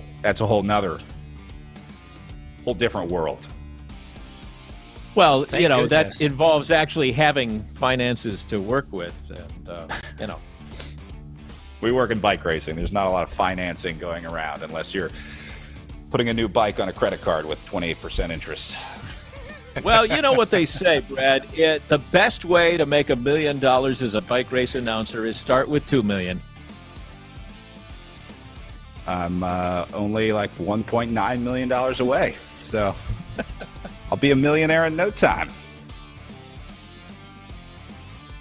All right, down to 3 laps to go for our 3 leaders up here. Godby back into the red zone here, so she's starting to put the pressure on again. Remember, she took a little break there for a while. There was a like 10-lap window, I think, where she was kind of riding in the green and blue zone for a while, but now she's starting to get back up to it, the yellow, orange, and red zones on the power meters. By the way, each of the riders' power zones that we're talking about are unique to those riders. It's based on their FTP. They have to do these tests, basically, to figure out the FTP, and then the game RGT figures out what zone based on their range, basically. They know what their maximum, the FTP is functional threshold power, and so they work down the range from there. So they start at the top, figuring out what a rider's maximum power is, and then the game can figure out each of their unique zones from recovery up to the highest zone, which they call pain, which most riders will only be able to stay in for a few moments. So it's all about basically the watts per kilo. The weight and the power go into to sort of create this magic number that we use to measure effort out there on the bikes, and incredibly important here in the Echelon Racing League. By the way, we are pretty confident in the numbers that these riders are putting out. We were talking about like Jackie Godby's insane numbers that would be like world hour record numbers, but these are verified numbers. They go through a verification process. They have to check the trainers to make sure that they're calibrated correctly. Each rider has to submit 2 power files. It's called dual power recording, so they have to record a power file on 2 different devices that get submitted to the league after a good result or after a win like that. So there's a few different things that they do to make sure that these rides and these numbers are legit. And then, of course, the weigh-in process as well. Frankie, we were talking about this earlier with Chris Doble-Hickok. They have this insane process of weighing in for the riders. They have to submit this video where it like shows the current date. It shows them holding an object of known weight, so you can calibrate the scale. You have to show the scale and then show you getting on the scale, and then you just the object on the scale. There's this whole process that every rider has to go through for weight verification every week, because again, that's a huge part of how they calculate the speed here on RGT. So I know Chris Doble-Hickok was posting about how she was pretty pumped to not have to weigh herself while holding a dumbbell anymore, because she's getting ready to wrap up her virtual racing season, and she was saying, thankfully, I think this might be the last time I have to do this in 2021. No weigh-ins in real-life bike racing.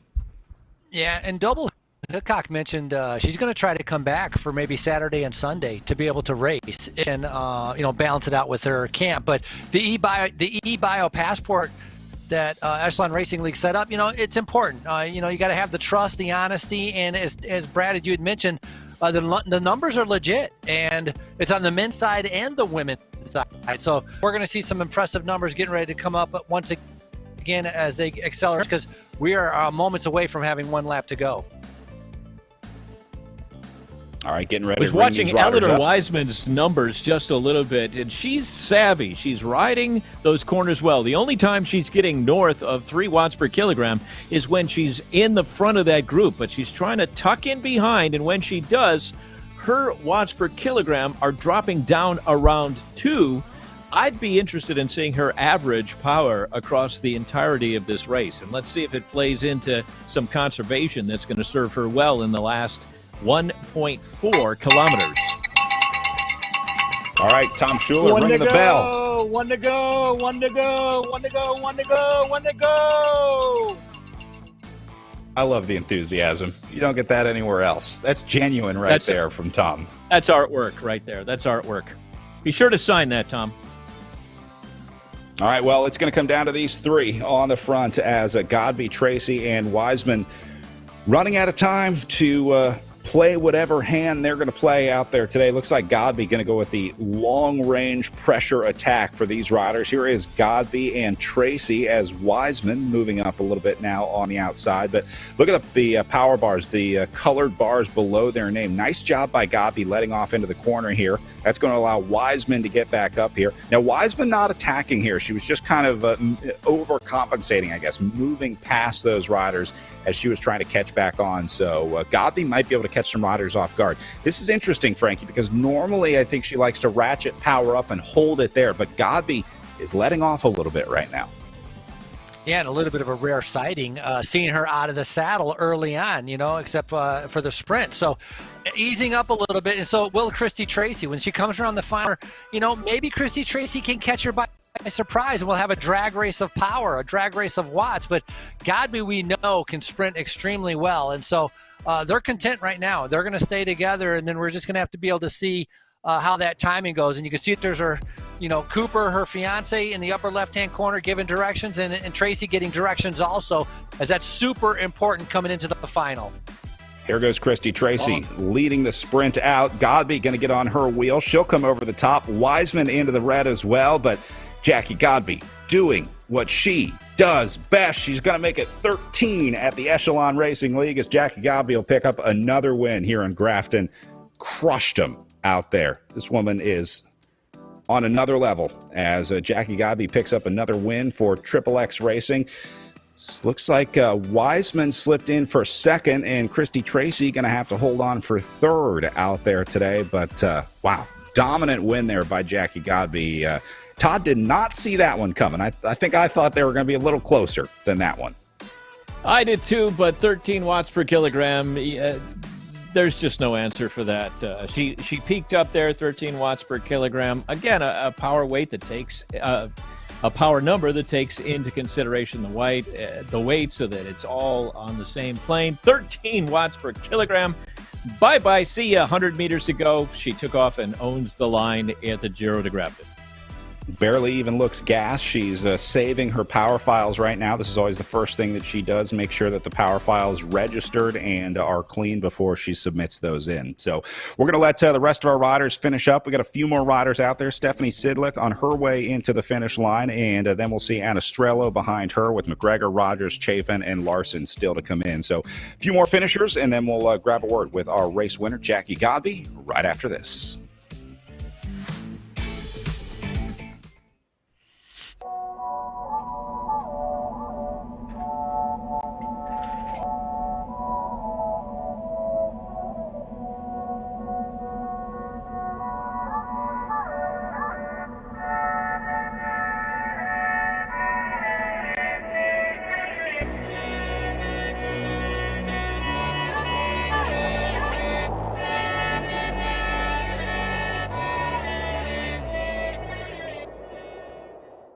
As an athlete, getting marginally better is one thing. Getting exponentially better puts you in a whole new ballgame. Biomoto uses a proprietary digital process to capture movement at 200 frames per second and 70 sensors per foot to measure ground-based forces, resulting in advanced motion analysis that's up to 10 times more accurate than orthotics. It's the data generated by this process that allows Biomoto to construct custom insoles that make athletes faster, stronger, and more stable, and result in an unprecedented 95% success rate.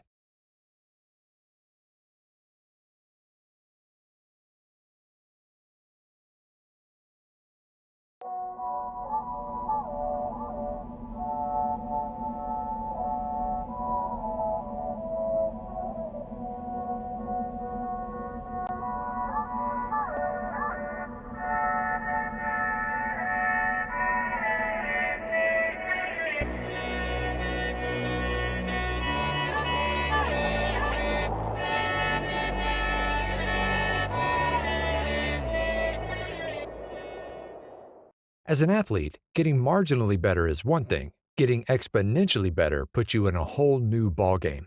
Biomoto uses a proprietary digital process to capture movement at 200 frames per second and 70 sensors per foot to measure ground-based forces, resulting in advanced motion analysis that's up to 10 times more accurate than orthotics. It's the data generated by this process that allows Biomoto to construct custom insoles that make athletes faster, stronger, and more stable, and result in an unprecedented 95% success rate.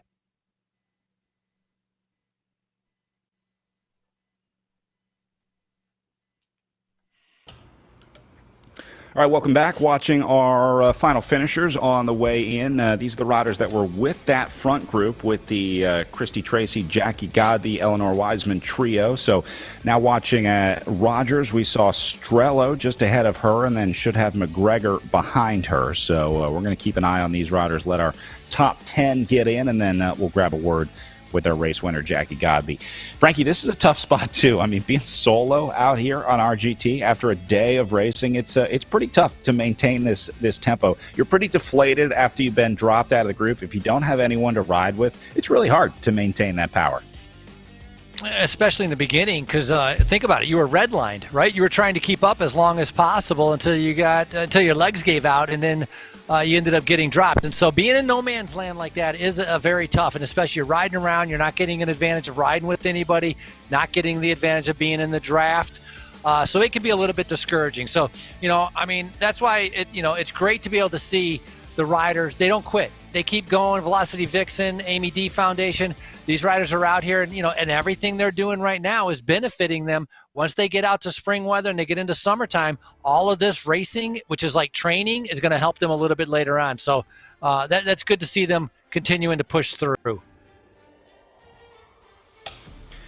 So Chafin on a lap up from the other riders that she was with here, 9, 10, 11, 12, a lap down on Morgan Chafin. So Chafin will finish up next time through the line. The other riders will still have one more to go. So we'll stick with Morgan Chafin here. We'll cheer her in all the way to the line. Always like to watch as many riders as we can finishing up. It's about more than just the riders at the top of the finish line, or top of the results board, I should say. We were talking about the different goals for every rider, and for Morgan Chafin, might just be trying to tap out the tempo here, trying to finish up the distance for this year to Grafton to get back out there tomorrow. Well, it is Velocity Vixens that's leading the team competition and wanting to get as many of their riders across the line as possible, even if it's not in the top 5, because all of that adds up. So, and that's one of the fun things of putting together a virtual team is your contribution matters. Nothing wrong with that. No, and Chaffin got into cycling because she used to teach a spin class, and so that's kind of how she started. She comes from Nebraska. She's raced in real life the Joe Martin stage race where she had a bad crash. That led her to triathlon. Then she started racing Ironman, and she's discovered the virtual racing. And so she's done, it's a little bit new for her, but she's done extremely well with that.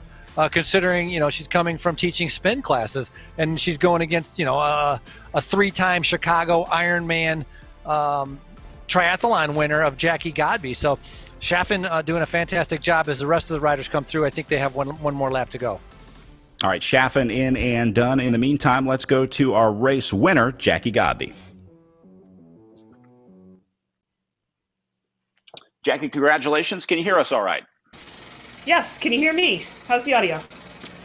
Loud and clear. We're getting used to this now that we've done this so many times. I think this was your 13th win in the Echelon Racing League. But everyone seems to be different. We were talking about how the finish out there today was significantly different from the finish yesterday. One, the smaller group coming to the line, but it looked like you kind of played that finish a little different today. Yeah.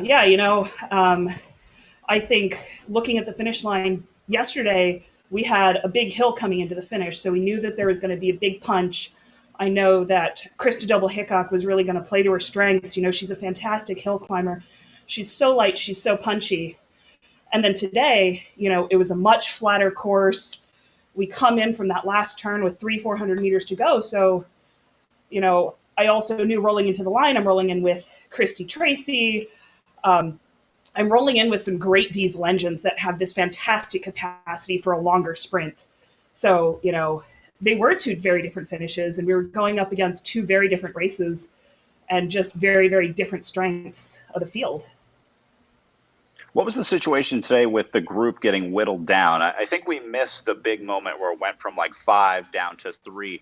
Was that an acceleration from you that caused the split, or how did that the last split happen? I was treating every small hill as an opportunity for an acceleration. I think hills are just a fun part of the course. I enjoy kind of prodding the group, making everybody feel as much pain as me. And I think what happened, I think the last 2 women just got caught off of that last turn, with those quick S turns right at the top of the hill. I think we just lost him there. There was Christy Tracy took us off of a very tough climb into a fast acceleration, and I think they just missed the draft on the downhill. Very, very similar to what we saw in the early season. And because it was such a small group, because it was only a group of 3, there was no kind of dangling draft to grasp onto. It was half second and you missed it. Yeah, that's part of racing on RGT. You really have to stay focused. We see it with you watching that screen like a hawk. I mean, you really don't look away a whole lot. There's not a whole lot of opportunities to take a break mentally when you're racing on RGT. I actually think that's a feature. When I'm in the game, you're absolutely right. Like I'm looking at my own watts per kilo. I'm looking at the racing field, trying to figure out the optimum draft pocket, trying to figure out who's with me, when they're going to accelerate, anticipate the big moves. But all of that thinking means I can't think about how much my legs are hurting. So, it's kind of a mind over matter. And if my head's in 1,000 different places, I can't feel the pain, I can't feel the burn, and I can just push myself beyond what I might do if I don't have that game aspect to it. 2 days down, 2 days to go in the virtual Tour of America's Dairyland. Is it more confidence with 2 wins already, or more fatigue with 2 rides under your legs already? Both, honestly. But, I think the important thing going in forward, each race is going to be different. Each race is going to be new. I know that we're picking up some new riders tomorrow who will have fresh legs, ready to go for some more sprint finishes. And just got to keep it all in perspective. This is fun. This is why we do it. And get to go out there, race, and, dig down deep and find the best parts of us. 2 for 2 racing continues tomorrow. Jackie, congratulations on big number 13. You got a chance to go 15 this weekend. We'll be oh my goodness, you're going to make me knock on wood here. Like I gotta. All right, keep up the good work. Congratulations, Jackie. Thank you so much. Have a great night.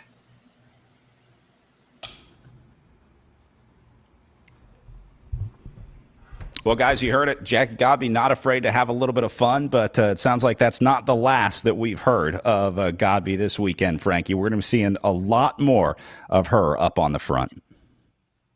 So strong. Todd had mentioned it, 13, 14 watts per kilogram. If you can do that at any time, even in the very beginning of the race, much less after an hour and 10, that's super impressive. And yeah, she said, talking about, prodding her competitors to kind of see how they're going to go. And she's just so strong, and her sprint's incredible, and she picks up more points, right? This is another point. And as you had just mentioned, this is her 14th win out of the 20 races we've had in the series.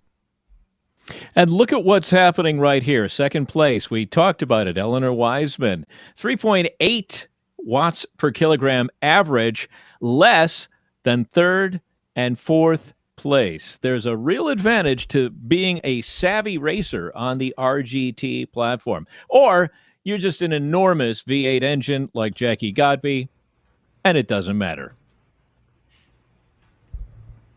Oh, Godby gets another win as she goes number 12 today at the Tour of America's Dairyland Echelon Racing League.